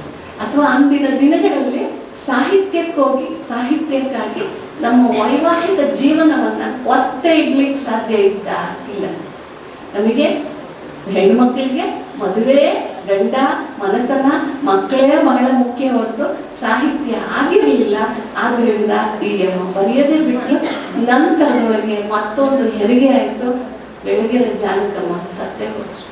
ತುಂಬಾ ಬೇಸರ ಆಗೋದು. ಬಾಲ್ಯ ವಿವಾಹ ಹೆಣ್ಮಕ್ಳ ಪ್ರತಿಭೆಯನ್ನ ಹೇಗೆ ಆಪೋಷಣ ತಗೊಳ್ಳುತ್ತೆ ಅನ್ನಲಿಕ್ಕೆ ಜಾನಕಮ್ಮ ಒಂದು ಉದಾಹರಣೆ ಅಂತ ನಾನು ಭಾವಿಸ್ಕೊಳ್ತೀನಿ. ಇನ್ನು 1956ರಲ್ಲಿ ಸುಮಾರು 75 ದಿವಸ ನಮ್ಮ ಮೈಸೂರು ರಾಜ್ಯ, ಇನ್ನು ಕರ್ನಾಟಕ ಆಗಿರಲಿಲ್ಲ, ಮೈಸೂರು ರಾಜ್ಯ ಮುಖ್ಯಮಂತ್ರಿ ಆಗಿದ್ದವರು ಕಡಿದಾಳು ಮಂಜಪ್ಪ ಅಂತ. ಕಡಿದಾಳು ಮಂಜಪ್ಪನವರು ಪ್ರಾಮಾಣಿಕತೆಗೆ ತುಂಬಾ ಹೆಸರಾದವರು. ಆಗ ಮೈಸೂರಿನ ಮಹಾರಾಜರು ಬೆಂಗಳೂರಿನ ಅರಮನೆ ಇರೋ ಜಾಗದಲ್ಲಿ ಒಂದಷ್ಟು ಜಾಗ ಕೊಡ್ತೀವಿ ತಗಳಪ್ಪ ಅಂತಂದ್ರೆ ಬೇಡ ನನಗೆ ಅಂತಂದ. ಇವತ್ತು ಕೋಟಿಗಟ್ಟಲೆ ಬೆಲೆ ಬಾಳುವಂತ ಜಾಗ ಆ ಕಾಲದಲ್ಲಿ ಪುಕ್ಷತೆ ಕೊಡ್ತೀನಿ ಅಂತಂದ್ರೆ ಬೇಡ ಅಂತಂದವರು. ಲಾಯರ್ ಆಗಿದ್ದವರು ಮುಖ್ಯಮಂತ್ರಿ ಆದ ಮೇಲೆ ಬೇಕಾದಷ್ಟು ದುಡಿಮೆ ಮಾಡ್ಕೊಂಡು ಪ್ರಾಪರ್ಟಿ ಮಾಡ್ಕೊಂಡಿದ್ದ ಅವಕಾಶಗಳು ಇದ್ದಾಗಲೂ ಕೂಡ ಮತ್ತೆ ಲಾ ಪ್ರಾಕ್ಟೀಸ್ ಮಾಡಿದಂಥವ್ರು ಕಡಿದಾಳ್ ಮಂಜಪ್ಪನವರು. ಅವರ ಹೆಂಡತಿ ಲಕ್ಷ್ಮೀದೇವಿ. ಲಕ್ಷ್ಮೀದೇವಿ ಮಲ್ಲಿಕಾ ಅಂತ ಹೆಸರಿನಲ್ಲಿ ಕವನಗಳನ್ನ ರಚನೆ ಮಾಡಿದ್ರು, ಕಾದಂಬರಿಯನ್ನ ಬರೆದ್ರು, ಸಣ್ಣ ಕಥೆಗಳನ್ನ ಬರೆದ್ರು. ಅವರು ತುಂಬಾ ನೋವಿನಿಂದ ಹೇಳ್ಕೊಳ್ತಾರೆ ಲಕ್ಷ್ಮೀದೇವಿ. ಅವ್ರ ಅಣ್ಣಂದರಿಗೆಲ್ಲ ಶಾಲೆಗೆ ಕಳಿಸ್ತಿದ್ರು, ಸೆಂಟ್ ಜಾನ್ಸ್ ಕಾನ್ವೆಂಟಿಗೆ ಕಳಿಸ್ತಿದ್ರು ಬೆಂಗಳೂರಿಗೆ. ಆದ್ರೆ ನಮಗೇನು ಶಾಲೆ ಇಲ್ಲ, ಏನೂ ಇಲ್ಲ, ಮರ ಹತ್ತಿ ಕುಣ್ಕೊಂಡು ಆಟ ಆಡ್ಕೊಂಡು ಇದ್ದವಳು ನಾನು. ಆದರೆ ಆ ಸ್ಕೂಲಲ್ಲಿ ಕನ್ನಡಕ್ಕೆ ಅವಕಾಶವೇ ಇರಲಿಲ್ಲ. ಹಾಗೆ ಕನ್ನಡ ಮೇಷ್ಟ್ರು ಮನೆಗೆ ಬಂದು ಲಕ್ಷ್ಮೀದೇವಿಯ ಸೋದರರಿಗೆ ಪಾಠ ಹೇಳ್ಕೊಡ್ತಿದ್ರಂತೆ. ಇವರ ತಾಯಿ ಬಲವಂತವಾಗಿ ಮಗಳನ್ನ ಕುಂದಿಸಿದಾಗ ಕನ್ನಡ ಕಲ್ತಿದ್ದು ಲಕ್ಷ್ಮೀದೇವಿ. ವ್ಯವಸ್ಥಿತವಾಗಿ ಶಾಲಾ ಶಿಕ್ಷಣವೇ ಇಲ್ಲ, ಸ್ಕೂಲಿಗೆ ಹೋಗಿಲ್ಲದೆ ಇರೋ ಹೆಣ್ಮಗಳು ಲಕ್ಷ್ಮೀದೇವಿ. ಆವಮ್ಮ ಕನ್ನಡ ಕಲ್ತಿದ್ದಾದ ಮೇಲೆ ಸ್ವಂತ ತಾನೇ ಓದ್ಕೊಂಡು ಸಂಸ್ಕೃತ ಮತ್ತೆ ಇಂಗ್ಲಿಷ್ ಭಾಷೆಯನ್ನು ಕೂಡ ಕಲಿತರು. ದೊಡ್ಡ ಮನೆಗೆ ಸೊಸೆಯಾಗಿ ಬಂದ ಮೇಲೆ, ಕಡಿದಾಳ್ ಮಂಜಪ್ಪನವರ ಹೆಂಡತಿಯಾಗಿ ಬಂದ ಮೇಲೆ ಶಿವಮೊಗ್ಗದಲ್ಲಿ ಮನೆ ತುಂಬ ಜನ, ಅವರೇ ಒಂದು 10-11 ಜನ ಅಣ್ಣ ತಮ್ಮಂದಿರು, ತಾಯಿ ತಂದೆ, ಬಂಧು ಹೋಗೋರು, ಜೊತೆಗೆ ಹಳ್ಳಿಯಿಂದ ಶಿವಮೊಗ್ಗಕ್ಕೆ ಪೇಷಂಟ್ಸ್ಗಳಾಗಿ ಡಾಕ್ಟರ್ ತೋರಿಸ್ಕೊಳ್ಳೋರು, ವಾರಾನ್ನದ ಮಕ್ಕಳು, ಕುಟುಂಬದ ಬೇರೆ ಕುಟುಂಬದ ವಿದ್ಯಾರ್ಥಿಗಳು ಬಹಳಷ್ಟು ಜನ ಇವ್ರ ಮನೆಯಲ್ಲಿ ಇದ್ದಾಗ ಲಕ್ಷ್ಮೀದೇವಮ್ಮರಿಗೆ ಓದ್ಲಿಕ್ಕೆ ಆಗ್ತಿರ್ಲಿಲ್ಲ, ಬರೀಲಿಕ್ಕೆ ಆಗ್ತಿರ್ಲಿಲ್ಲ. ತುಂಬಾ ಬೇಜಾರು ಮಾಡ್ಕೊಂಡ್ರು. ಒಂದು 42 ವರ್ಷ ಆಯ್ತು. ಅವರಿಗೆ 3 ಮಕ್ಕಳು, 2 ಹೆಣ್ಮಕ್ಳು, ಒಬ್ಬ ಮಗ. ಅವ್ರನ್ನೆಲ್ಲ ಒಂದು ಘಟ್ಟ ಮುಗಿಸಿದಾದ ಮೇಲೆ ಇವರು ಬರೀಲಿಕ್ಕೆ ಆರಂಭ ಮಾಡಿದ್ರು. 42 ವರ್ಷದೊಳಗೆ ಅವರು ಒಂದೇ ಒಂದು ಕವನದ ಸಾಲುಗಳನ್ನ ನಾನು ನಿಮಗೆ ಹೇಳಬೇಕಂತೀನಿ. ಪ್ರತಿದಿನ ಕೂಳು ಬೇಯಿಸಲೆಂದು ಒಲೆ ಅಗ್ನಿ ಊದೂದಿ ಆತ್ಮದಗ್ನಿಯ ನಂದಿಸುವ ಉಜ್ಜುಗ ಮಾಡಿ. ಒಲೆ ಒಳಗೆ ಊದ್ಗೊಳ್ವೆ ತಗೊಂಡು, ಅವಾಗೆಲ್ಲ ಗ್ಯಾಸ್ ಇರಲಿಲ್ಲ, ಊದ್ಗೊಳ್ವೆ ತಗೊಂಡು ಒಲೆ ಊದಿ ಊದಿ ಬೆಂಕಿ ಹಚ್ಚೋದಾಯ್ತು. ಆತ್ಮದ ಬೆಂಕಿಯನ್ನ ಆಫ್ ಮಾಡಿದ್ರು, ಅದು ನಂದಿ ಹೋಯಿತು ಅಂತ ಹೇಳ್ತಾರೆ. ಕೂಳು ಬೇಯಿಸಲೆಂದು ಒಲೆ ಅಗ್ನಿಯ ಊದೂದಿ ಆತ್ಮದಗ್ನಿಯ ನಂದಿಸುವ ಉಜ್ಜುಗ ಮಾಡಿತು. ಉಜ್ಜುಗ ಅಂತ ಕೆಲಸ. ಲೇಖಿಸುವ ಕರಕಮಲಗಳಿಗೆ ಬೇಸರವಾಯಿತು. ಮನ ಮತಿಗಳು ಕೊರಗಿ ಕರಗಿ ನೊಂದು ನಲುಗಿ ನೀರೈಸಿ ಹಾರಿತು. ಮನಸ್ಸಿಗೆ ಬುದ್ಧಿಗೆ ತುಂಬಾ ಬೇಸರ ಆಯಿತು. ರೋಗ ಕಣಕಣದಲ್ಲಿ ತೊಡೆಯಲಾಗದ ಒಂದು ಸದಾ ಸಂಕಟವ ನೋಡಿ. ದಶಕ 4 ಉರುಳಿ ಹೋದವು, ಗತಿ ತಪ್ಪಿ ಮತ್ತೆರಡು ವರ್ಷಗಳು ಮಸಗಿ ಹೊಸಗಿದವು. ಬರೀ ಬಾಳಿನ ಅಗ್ಗಿಯ ಉರಿಯಲು ಎಷ್ಟು ನೊಂದುಕೊಂಡು, ಏನೋ ಸ್ಕೂಲಿಗೆ ಹೋಗಿಲ್ಲ ಅಮ್ಮ, ಮನೆಯಲ್ಲೇ ಕುತ್ಕೊಂಡು ಇಷ್ಟು ಚಂದ ಭಾಷೆಯನ್ನು ಬಳಸಿ ಬರೆದಿದ್ದಾರೆ. ಕುವೆಂಪು ಪರಿಣಾಮ ತುಂಬಾ ಜಾಸ್ತಿ ಇತ್ತು. ಲಕ್ಷ್ಮೀದೇವಮ್ಮ, ಮಲ್ಲಿಕಾ ಅನ್ನೋದು ಅವ್ರ ಕಾವ್ಯನಾಮ. ಕುವೆಂಪು ತರಹ ನೇಗಿಲ ಯೋಗಿ ಅಂತ ಪದ್ಯ ಇವರು ಕೂಡ ಬರೆದಿದ್ದಾರೆ. ಬಹಳಷ್ಟು ಕುವೆಂಪು ಪ್ರೇರಣೆ, ಕುವೆಂಪು ಪ್ರಭಾವ ಅವ್ರ ಮೇಲಿದೆ ಅನ್ನಲಿಕ್ಕೆ. ಕುವೆಂಪುವನ್ನ ಓದಿದ ತಕ್ಷಣ ಅರ್ಥ ತಕ್ಷಣಕ್ಕೇನು ಆಗೋಲ್ಲ. ಆ ಭಾಷೆ, ಆ ಸಂಸ್ಕೃತ ಭೂಯಿಷ್ಠವಾದ ಪದಗಳನ್ನ ಓದಿದಾಗ ಅದು ಸ್ವಲ್ಪ ನಿಧಾನಕ್ಕೆ, ತಾಳ್ಮೆ, ಸಾವಧಾನ, ವ್ಯವಧಾನ ಎಲ್ಲವೂ ಬೇಕು ಕುವೆಂಪು ಅವ್ರನ್ನ ಅರ್ಥ ಮಾಡ್ಕೊಳ್ಳಿಕ್ಕೆ. ಅಂತಹ ಭಾಷೆಯನ್ನು ಓದ್ಕೊಂಡು ಇವರು ತುಂಬ ಪ್ರಭಾವಿತರಾಗಿ ಬರೆದವರು. ಸುಮಾರು ಒಂದು 53 ಕೃತಿಗಳನ್ನ ಇವರು ರಚಿಸಿದ್ದಾರೆ. ಒಂದು ಮಹಾಕಾವ್ಯ. ಮಹಾಕಾವ್ಯ ಅಂದ ತಕ್ಷಣ ಪುರಾಣ ಪುರುಷರ ಬಗ್ಗೆನೇ ಬರೆಯೋರು ಜಾಸ್ತಿ. ಆದರೆ ಇವರು ಬರೆದಿದ್ದು ವಿವೇಕಾನಂದ ವಿಜಯ ಅಂತ. ಈ ಪುಸ್ತಕಕ್ಕೆ ಒಂದು ಅಕಾಡೆಮಿ ಪ್ರಶಸ್ತಿ ಕೂಡ ಬಂತು. ಇವರಿಗೆಲ್ಲ ಎಷ್ಟು ಮಲ್ಲಿಕಾ ಕಡಿದಾಳ್ ಮುಖ್ಯಮಂತ್ರಿ ಹೆಂಡತಿಯಾಗಿ ಇದ್ದುಕೊಂಡು ಕೂಡ ತುಂಬಾ ಸರಳವಾಗಿ ಬದುಕಿದವರು. ಒಡವೆ, ವಸ್ತ್ರ ಯಾವುದ್ರ ಬಗ್ಗೆ ಮೋಹ ಇರಲಿಲ್ಲ. ಇವರೊಂಥರ ವೇಗನ್ ಅಂತ ಕರೀತಾರೆ. ವೇಗನ್ ಅಂತಂದ್ರೆ ಹುಳುಗಳಿಂದ ತಯಾರಾಗಿರುವಂತ ವಸ್ತ್ರವನ್ನು ನಾನು ತೊಡೋದಿಲ್ಲ ಅಂತ ಹೇಳಿ ರೇಷ್ಮೆ ವಸ್ತ್ರವನ್ನು ಕೂಡ ಅವರು ತೊಟ್ಕೊಳ್ಳಿಲ್ಲ. ಮುಖ್ಯಮಂತ್ರಿಯ ಹೆಂಡತಿ ಆಗಿರೋರು ಇವತ್ತು ಇಷ್ಟೆಲ್ಲ ಮೆರೀತಾರೆ ಅಂತ ನೋಡುವಾಗ ಇವರು ಎಷ್ಟು ಸರಳ, ಇವರ ಆಲೋಚನೆಗಳು ಎಷ್ಟು ತೀವ್ರ, ಇವರ ಬದುಕು ಎಷ್ಟು ಸರಳ ಅನ್ನೋದನ್ನ ಕಾಣುತ್ತೆ. ಅವರು ತುಂಬಾ ಬೇಸರ ಮಾಡ್ಕೊಂಡಿದ್ದು, ನನಗೆ ಬರವಣಿಗೆ ಇಲ್ಲದೆ ಬೇರೆ ಮಾರ್ಗವೇ ಇಲ್ಲ, ನಾನು ಬರೀಲೇಬೇಕು ಅಂತೇಳಿ ಅವರು ಬಂದಿದ್ರು. ಹೆಣ್ಮಕ್ಳಿಗೆ ಮದುವೆ ಅನ್ನೋದು ಒಂದು ಉರುಳಾಗ್ಬಿಡುತ್ತೆ ಬಹಳಷ್ಟು. ಆ ರಾಸೆ ಅಂತ ಭರಮಸಾಗರದ ಒಬ್ಬ ಕವಿ ಬರೀತಾರೆ, ಆಚೆ ಮನೆಯ ಕಮಲ ಏನಾದಳು, ಈಚೆ ಮನೆಯ ವಿಮಲ ಏನಾದಳು, ಎದುರಿನ ಮನೆಯ ಶ್ಯಾಮಲ ಏನಾದಳು, ಮದುವೆ ಆದಳು ಹೋದಳು. ಅಷ್ಟು ಜಾಣರಿದ್ರು ಅವರೆಲ್ಲ. ಏನಾಯ್ತು ಅವ್ರಿಗೆಲ್ಲ? ಮದುವೆ ಆದಳು ಹೋದ್ರು. ಮದುವೆ ಅನ್ನೋದು ಹೆಣ್ಮಕ್ಳ ಪ್ರತಿಭೆಯನ್ನ ಆಹುತಿ ತಗೊಳುತ್ತಾ ಅಂತ ಒಂದು ಪ್ರಶ್ನೆ. ಮೊನ್ನೆ ಎಕ್ಸಾಮ್ ರಿಸಲ್ಟ್ಗಳೆಲ್ಲ ಬಂತು. ಎಲ್ಲಿ ನೋಡಿದ್ರು ಬಾಲಕಿಯರದೇ ಮೇಲುಗೆ, ಹುಡುಗಿಯರದೇ ಮೇಲುಗೆ. ಗ್ರಾಮೀಣ ಪ್ರದೇಶದಲ್ಲಾಗ್ಲಿ ನಗರ ಪ್ರದೇಶದಲ್ಲಾಗ್ಲಿ ಮೇಲುಗೈ ಮೇಲಿದೆ. ಈ ಮೇಲುಗೈ ಸಾಧಿಸಿದವರು ಆಮೇಲೆ ಏನಾದ್ರು? ಮನೆ ಕೂತ್ಕೊಂಡ್ರು. ಅಲ್ಲ, ಎಷ್ಟು ಜನ ಮುಂದೆ ಬಂದು ತಾವು ಓದಿದ್ದನ್ನ ಬಳಸ್ಕೊಂಡಿದ್ದಾರೆ ಅಂತ ಒಂದು ಪ್ರಶ್ನೆ ಹುಟ್ಕೊಳ್ಳುತ್ತೆ. ಆಮೇಲೆ ಗೀತಾ ಕುಲಕರ್ಣಿ ಅಂತ ಒಬ್ಬ ಕವಯಿತ್ರಿ, ಕಾದಂಬರಿಕಾರ್ತೆ. ಬಹುಶಃ 20ನೇ ಶತಮಾನದ ಆದಿ ಭಾಗದಲ್ಲಿ ಇವರು ಶಿವರಾಮ ಕಾರಂತರ ಹೆಂಡತಿಯ ತಂಗಿ, ಲೀಲಾ ಕಾರಂತರ ತಂಗಿ. ಬಾಂಬೆನಲ್ಲೇ ಹೆಚ್ಚು ಬೆಳೆದಂಥವ್ರು. ಆಮೇಲೆ ಮದುವೆ ಕುಲಕರ್ಣಿ ಅನ್ನೋರ ಮದುವೆ ಮಾಡ್ಕೊಂಡ್ಮೇಲೆ ಧಾರವಾಡದಲ್ಲಿ ಬಂದು ನೆಲೆಸಿದಂಥ ಹೆಣ್ಮಗಳು ಕುಲಕರ್ಣಿ, ಗೀತಾ ಕುಲಕರ್ಣಿ. ಬಹುಶಃ ನನ್ನ ವಯಸ್ಸಿನವ್ರಿಗೆ ಯಾರಾದರೂ ಇದ್ರೆ ಕಂಬನಿ ಒರೆಸಿದ ಕೈ ದೀಪ ಮಿಂಚಿತು ಅಂತ ಇವರ ಕೃತಿಗಳು ನಮಗೆ ಟೆಕ್ಸ್ಟ್ ಬುಕ್ ಆಗಿದ್ವು ಅಂತ ನಾನು ಭಾವಿಸ್ತೇನೆ. ಇವರು ಯಾವುದೋ ಒಂದು ಸಂದರ್ಭದಲ್ಲಿ ಮಾತನಾಡುವಾಗ ಹೆಣ್ಮಕ್ಳಿಗೆ ಬರೀಲಿಕ್ಕೆ ಒಂದು ಕುರ್ಚಿ ಇರಲ್ಲ, ಒಂದು ಮೇಜ್ ಇರಲ್ಲ ಅಂತ ಒಂದು ಸಂದರ್ಭದಲ್ಲಿ ಅಂದಿದ್ದು ನಿಜ. ಇದನ್ನೇ ದೊಡ್ಡ ವಿಷಯವಾಗಿ ಕುರ್ಚಿ ಮೇಜು ಇದ್ರೆ ಬರೆಯಕ್ ಬಂದ್ಬಿಡುತ್ತಾ ಹೆಣ್ಮಕ್ಳಿಗೆ ಅಂತಂದ್ರು. ಆದ್ರೆ ಅನುಕೂಲಗಳಿಲ್ಲ. ಯಾವಾಗ್ಲೂ ನಾವು ಬರಿಬೇಕು ಅಂದ್ಕೊಂಡಾಗ ಎಲ್ಲೋ ಕುತ್ಕೊಂಡು ಹಂಗಾಗಿ ಚೀಟಿ ಒಳಗೆ ಬರೆಯಕ್ ಆಗಲ್ಲ. ಒಂದು ಕಡೆ ಕುತ್ಕೊಳ್ಳಿಕ್ಕೆ ಒಂದು ಕೊಠಡಿಯ ವ್ಯವಸ್ಥೆ ಇಲ್ಲ, ಒಂದು ಕುರ್ಚಿ ಮೇಜು ಇಲ್ಲ. ನಮಗೆ ಅದು ಬೇಕಾಗಿತ್ತು ಅಂತಿದ್ದನ್ನ ನಮ್ಮ ವಿಮರ್ಶಕರು ಹೈಲೈಟ್ ಮಾಡಿ ತುಂಬಾ ಚೆನ್ನಾಗಿ ಗೀತಾ ಕುಲಕರ್ಣಿ ಅವ್ರನ್ನ ಬೈಯೋದ್ರ ಜೊತೆಗೆ ಹೆಣ್ಣು ಮಕ್ಕಳನ್ನೆಲ್ಲ ಬೈಲಿಕ್ಕೆ ಒಂದು ಅವಕಾಶವನ್ನ ಉಪಯೋಗಿಸ್ಕೊಂಡ್ರು. ವರ್ಜೀನಿಯಾ ವುಲ್ಫ್ ಅಂತ ಒಬ್ಬ ಅಮೆರಿಕನ್ ಲೇಖಕಿ ಹೇಳ್ತಾಳೆ, ಕೃತಿ ರಚನೆ ಮಾಡಲಿಕ್ಕೆ ಹೆಣ್ಮಕ್ಳಿಗೆ ಒಂದು ಖಾಸಗಿ ಸ್ಥಳ ಅಂತ ಇರಬೇಕು ಅಂತ. ವರ್ಜೀನಿಯಾ ವುಲ್ಫ್ ಹೇಳಿದಾಗ ಯಾರೂ ಮಾತಾಡಲಿಲ್ಲ. ಗೀತಾ ಕುಲಕರ್ಣಿ ಹೇಳಿದಾಗ ತುಂಬಾ ಜನ ಸಾಕಷ್ಟು ಬೇಡವಾದ ಮಾತುಗಳನ್ನೆಲ್ಲ ಹೇಳಿದ್ರು. ಅಂದ್ರೆ ಹೆಣ್ಮಕ್ಳಿಗೆ, ಗಂಡು ಮಕ್ಕಳಿಗೆ ಬರೀಲಿಕ್ಕಾದ್ರೆ ಒಂದು ಪ್ರತ್ಯೇಕವಾದ ಸ್ಥಳ, ಜಾಗ ಎಲ್ಲ ಇದೆ ಅಂದಮೇಲೆ ಹೆಣ್ಮಕ್ಳಿಗೆ ಬೇಡವಾ ಅಂತ ಒಂದು ಪ್ರಶ್ನೆ ಹುಟ್ಕೊಳ್ಳೋದು. ಹೆಣ್ಮಕ್ಳಿಯರು ಏನಾದರೂ ಕೌಟುಂಬಿಕ ಜವಾಬ್ದಾರಿಗಳನ್ನ ಪಕ್ಕಕ್ಕೆ ಇಟ್ಟರೆ ನಮ್ಮ ಭಾರತೀಯ ಸಮಾಜದ ಕೌಟುಂಬಿಕ ವ್ಯವಸ್ಥೆ ಇರೋದು ಹಾಳೆದ್ದು ನಾಯಿ ಪಾಡಾಗುತ್ತೆ. ಅಷ್ಟು ಜವಾಬ್ದಾರಿಗಳ ನಡುವೆ ಬರೀತಾ ಇದ್ದಾರೆ ಹೆಣ್ಮಕ್ಳು. ಅವ್ರಿಗೆ ಏನು ಬರೆದ್ರು, ಹೇಗೆ ಬರೆದ್ರು ಅನ್ನೋದಕ್ಕಿಂತ ಅವ್ರು ಬರೆದ್ರು ಅನ್ನೋದೇ ಬಹಳ ದೊಡ್ಡ ವಿಷಯ ಅಂತ ನಾನು ಭಾವಿಸ್ತೇನೆ. ಇಲ್ಲಿ 10ವರೆಗೆ ಪ್ರೋಗ್ರಾಮ್ ಇದೆ ಅಂತಂದ್ರೆ ಹೆಣ್ಮಕ್ಳು ಅಷ್ಟು ಬೇಗನೆ ಅಡವಿ ಕೆಲಸ ಮುಗಿಸಿ ಮಕ್ಕಳನ್ನ ಶಾಲೆಗೆ ಕಳಿಸಿ ಮನೆಯ ಕೆಲಸವನ್ನ ಯಾವುದನ್ನೂ ಬಿಡದೆ, ಮನೆ ಕೆಲಸಗಳಿಗೆ ಯಾವ ದ್ರೋಹವನ್ನೂ ಮಾಡದೆ ಇಲ್ಲಿಗೆ ಬರ್ತಿದ್ದಾರೆ. ಹೆಣ್ಮಕ್ಳು ಇಷ್ಟು ಸೇರಿದ್ದಾರೆ ಅಂದ್ರೆ ಬಹಳ ದೊಡ್ಡ ವಿಷಯ. ಇದನ್ನ ಯಾರಾದ್ರೂ ಒಪ್ಕೊಳ್ಳೇಬೇಕು.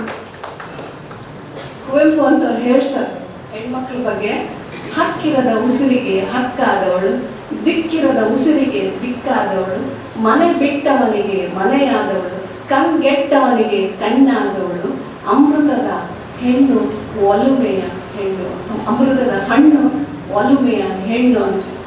ಇದು ಅಷ್ಟು ಪುಕ್ಷತೆ ಬರೋದಿಲ್ಲ. ಕುವೆಂಪು ಕುತ್ಕೊಂಡು ಬರಿತಾ ಇದ್ರು ಅಂದ್ರೆ ಹೇಮಾವತಿ ಅಮ್ಮ ಮನೆ ಜವಾಬ್ದಾರಿ, ಮಕ್ಕಳ ಜವಾಬ್ದಾರಿ ನೋಡ್ಕೊಂಡಿದ್ರಿಂದ. ಇಲ್ಲಾಂದ್ರೆ ಕುವೆಂಪುಗೆ ಸಾಧ್ಯ ಆಗ್ತಿತ್ತ? 1982ರಲ್ಲಿ ಕುವೆಂಪು ಅವರ ಹೆಂಡತಿ ಹೇಮಾವತಿ ತೀರ್ಕೊಂಡಾಗ ಕುವೆಂಪು ಮೌನ, ಏನೂ ಇಲ್ಲ. ಹೆಂಡತಿಯ ಕಾಲುಗಳನ್ನ ಮುಟ್ಟಿ ನಮಸ್ಕರಿಸಿ ಅದನ್ನ ಶವಶ್ರೀ ಅಂತ ಕರೀತಾರೆ. ಹೆಣ ಅಂತ ಅಲ್ಲಿಲ್ಲ ಕುವೆಂಪು. ಹೆಂಡತಿಯ ದೇಹವನ್ನ, ಸತ್ತೋಗಿರ್ತಕ್ಕಂಥ ನಿರ್ಜೀವ ದೇಹವನ್ನ ಶವಶ್ರೀ ಅಂತ ಕರೆದು ಕಾಲುಗಳನ್ನ ಮುಟ್ಟಿ, ಇನ್ನು ನೀನಿಲ್ಲ, ನನ್ನ ಸಾಹಿತ್ಯವೂ ಇಲ್ಲ ಅಂತಂದ್ರು. ನಿಜವಾಗ್ಲೂ ಕುವೆಂಪು ಸಾಯೋವರೆಗೂ, ಹೆಂಡತಿ ಸತ್ತ ಮೇಲೆ 15 ವರ್ಷ ಅವ್ರು ಏನೂ ಬರೀಲಿಲ್ಲ. ಹೆಣ್ಣು ಮಕ್ಕಳು ಅಂತಂದ್ರೆ ಎಷ್ಟು ಶಕ್ತಿವಂತರು, ಬರ್ದೇ ತೋರಿಸ್ಬೇಕು ಅಂತೇನಿಲ್ಲ. ಹೆಣ್ಮಕ್ಳು ಮನೆಯಲ್ಲಿ ಇದ್ರೇನೆ ಕೋಟಿ ರೂಪಾಯಿ ಅಂತ KS ನರಸಿಂಹಸ್ವಾಮಿ ಹೇಳಿದ್ರು. ಹೆಂಡತಿಯೊಬ್ಬಳು ಮನೆಯೊಳಗಿದ್ದರೆ ನನಗದೆ ಕೋಟಿ ರೂಪಾಯಿ, ನಾನು ಒಬ್ಬ ಸಿಪಾಯಿ ಅಂತ ಹೇಳ್ಕೊಳ್ಳೋದು ಇದು ಸತ್ಯವಾದ ಮಾತು. ಅದನ್ನ ಇನ್ನೊಂದು ಸಾಲು ಟೈಮ್ ಆಗ್ತಾ ಇದೆ. ಇನ್ನೊಂದು 5 ನಿಮಿಷದಲ್ಲಿ ನನ್ನ ಮಾತು ಮುಗಿಸ್ತೇನೆ. 13ನೇ ಶತಮಾನದ ವಚನಕಾರದ ನಂತರದಲ್ಲಿ ಬಂದಂಥ ರಾಘವಾಂಕನ ಒಂದು ಪದ್ಯವನ್ನು ನೆನಪು ಮಾಡಿಕೊಡ್ತಿದ್ದೀನಿ. ರಾಘವಾಂಕ ಹರಿಶ್ಚಂದ್ರ ಕಾವ್ಯದಲ್ಲಿ ಚಂದ್ರಮತಿಯನ್ನ ಹರಿಶ್ಚಂದ್ರ ಮಾರಿದ್ದಾದ ಮೇಲೆ ಎಂತಿದೇನು ಕೇಳಲಿಲ್ಲ, ಮಾರ್ಬಿಟ್ಟ. ಕೇಳೋ ಅಗತ್ಯ ಏನಿದೆ? ಗಂಡನಿಗೆ ಹೆಂಡತಿ ಸ್ವತ್ತು ಅಷ್ಟೇ, ಮಾರಿದ್ದಾಯ್ತು. ಅದ್ಯಾವುದೋ ವೀರಬಾಹುಕ ಅಲ್ಲಿ ಹರಿಶ್ಚಂದ್ರನ್ ಕರ್ಕೊಂಡೋದ. ಇನ್ನೊಬ್ಬ ಕಾಶಿಯಲ್ಲಿದ್ದ ಒಬ್ಬ ಬ್ರಾಹ್ಮಣ ಚಂದ್ರಮತಿಯನ್ನ ಮತ್ತೆ ಲೋಹಿತಾಶ್ವನ ಕರ್ಕೊಂಡು ಹೋದ್ಮೇಲೆ ಲೋಹಿತಾಶ್ವ ಹುಲ್ಲು ತರ್ಲಿಕ್ಕೆ ಹೋಗಿದ್ದಾನೆ. ನೀವು ಪುಕ್ಷಕ್ಕೆ ಅನ್ನ ಯಾಕೆ ಹಾಕ್ಬೇಕು, ಹುಲ್ಲು ತಗೊಂಡ ದರ್ಬೆ ತಗೊಂಡು ಹೋದನು, ಅಲ್ಲಿ ಸತ್ತು ಹೋಗಿದ್ದಾನೆ. ವಿಷಯ ಗೊತ್ತಾಗುತ್ತೆ ಚಂದ್ರಮತಿಗೆ, ಆಗಲೇ ಕತ್ಲಾಗಿದೆ. ಆಗ ಹೋಗಿ ಕೇಳ್ತಾಳೆ ಯಜಮಾನನ್ನ, ನನ್ನ ಮಗ ಸತ್ತು ಹೋಗಿದ್ದಾನೆ, ಹೋಗಿ ಅವನ ಶವ ಸಂಸ್ಕಾರ ಮಾಡಲಿಕ್ಕೆ ಒಂದು ವ್ಯವಸ್ಥೆ ಮಾಡಬೇಕು, ಹೋಗ್ತೀನಿ ಅಂತಂದ. ಎಷ್ಟು ಕೆಲಸ ಇದ್ದಾವೆ ಎಲ್ಲ ಬಿಟ್ಟು ಹೋಗ್ತೀಯ ಅಂತ ಹೇಳ್ತಾರೆ. ಅದು ರಾಘವಾಂಕನ ಈ ಪದ್ಯ ಹೇಳ್ತೀನಿ. ನಾಯಿಗಳೆಳೆಯದ ಮುನ್ನ ದಹಿಸಬೇಡವೇ ತಂದೆ. ಹೆಣ ಅಲ್ಲಿ ಬಿದ್ದಿದೆ, ನಾಯಿ ಯಾವಾಗ ಬಂದು ಎಳ್ಕೊಂಡು ಹೋಗಕ್ ಮುಂದೆ ಸುಡಬೇಕಲ್ವಾ, ಹೆಣನ ಹಾಗೆ ಬಿಡಕ್ಕಾಗತ್ತ. ನಾಯಿಗಳೆಳೆಯದ ಮುನ್ನ ದಹಿಸಬೇಡವೇ ತಂದೆ, ಕರುಣಿಸು ಏನೇ ದುರ್ಮರಣ ಒಟ್ಟ ಶೂದ್ರನು ಸಂಸ್ಕರಿಸುವವರು ನಾವಲ್ಲ. ಆ ಬ್ರಾಹ್ಮಣಗಳಿಗೂ ಎಂದೆನಲ್ಕೆ ಆನಾದಡಂ, ನಾನಾದ್ರೂ ಹೋಗಿ ಕಂಡು ಮಗನ ಉರಿಗಿತ್ತು ಬಪ್ಪನೆ, ನಾನೇ ಹೋಗಿ ಅವನು ಬೆಂಕಿಗಿಟ್ಟು ಬರ್ತೀನಿ ಅಂತ ಕೇಳಿದಾಗ ಅವನು ಹೇಳ್ತಾನೆ, ಕೆಲಸ ಬಿಟ್ಟು ಹರಿಯ ಬಿಸಿದು. ಇಷ್ಟು ಕೆಲಸ ಇದಾವೆ, ಪಾತ್ರೆ ತೊಳಿಬೇಕು, ಕಸ ಹೊಡಿಬೇಕು, ನೆಲ ಒರೆಸ್ಬೇಕು, ಎಲ್ಲ ಇದ್ದಾವೆ, ಅವನ್ನೆಲ್ಲ ಬಿಟ್ಟು ಹೋಗ್ತೀಯ, ಎಲ್ಲ ಕೆಲಸ ಮುಗಿಸಿ ಹೋಗ್ಬೇಕು ನೀನು ಅಂತ ಹೇಳಿದಾಗ ಚಚ್ಚರದಲ್ಲಿ ತುಂಬ ಬೇಗ ಎಚ್ಚರವಾಗಿಟ್ಕೊಂಡು ಕಜ್ಜಮೆಲ್ಲ ಮಾಡಿ ಹೊರಬಂದಿರೋ ಈಗಲೇ ಮನೆಯಲ್ಲಿ. ಆದರೆ ಹೆಣ್ಮಕ್ಳು ಆಗ್ಲೂ ಅಷ್ಟೇ, ಈಗಲೂ ಅಷ್ಟೇ ಅನ್ಲಿಕ್ಕೆ ನಾನು ಹೇಳಿದೆ.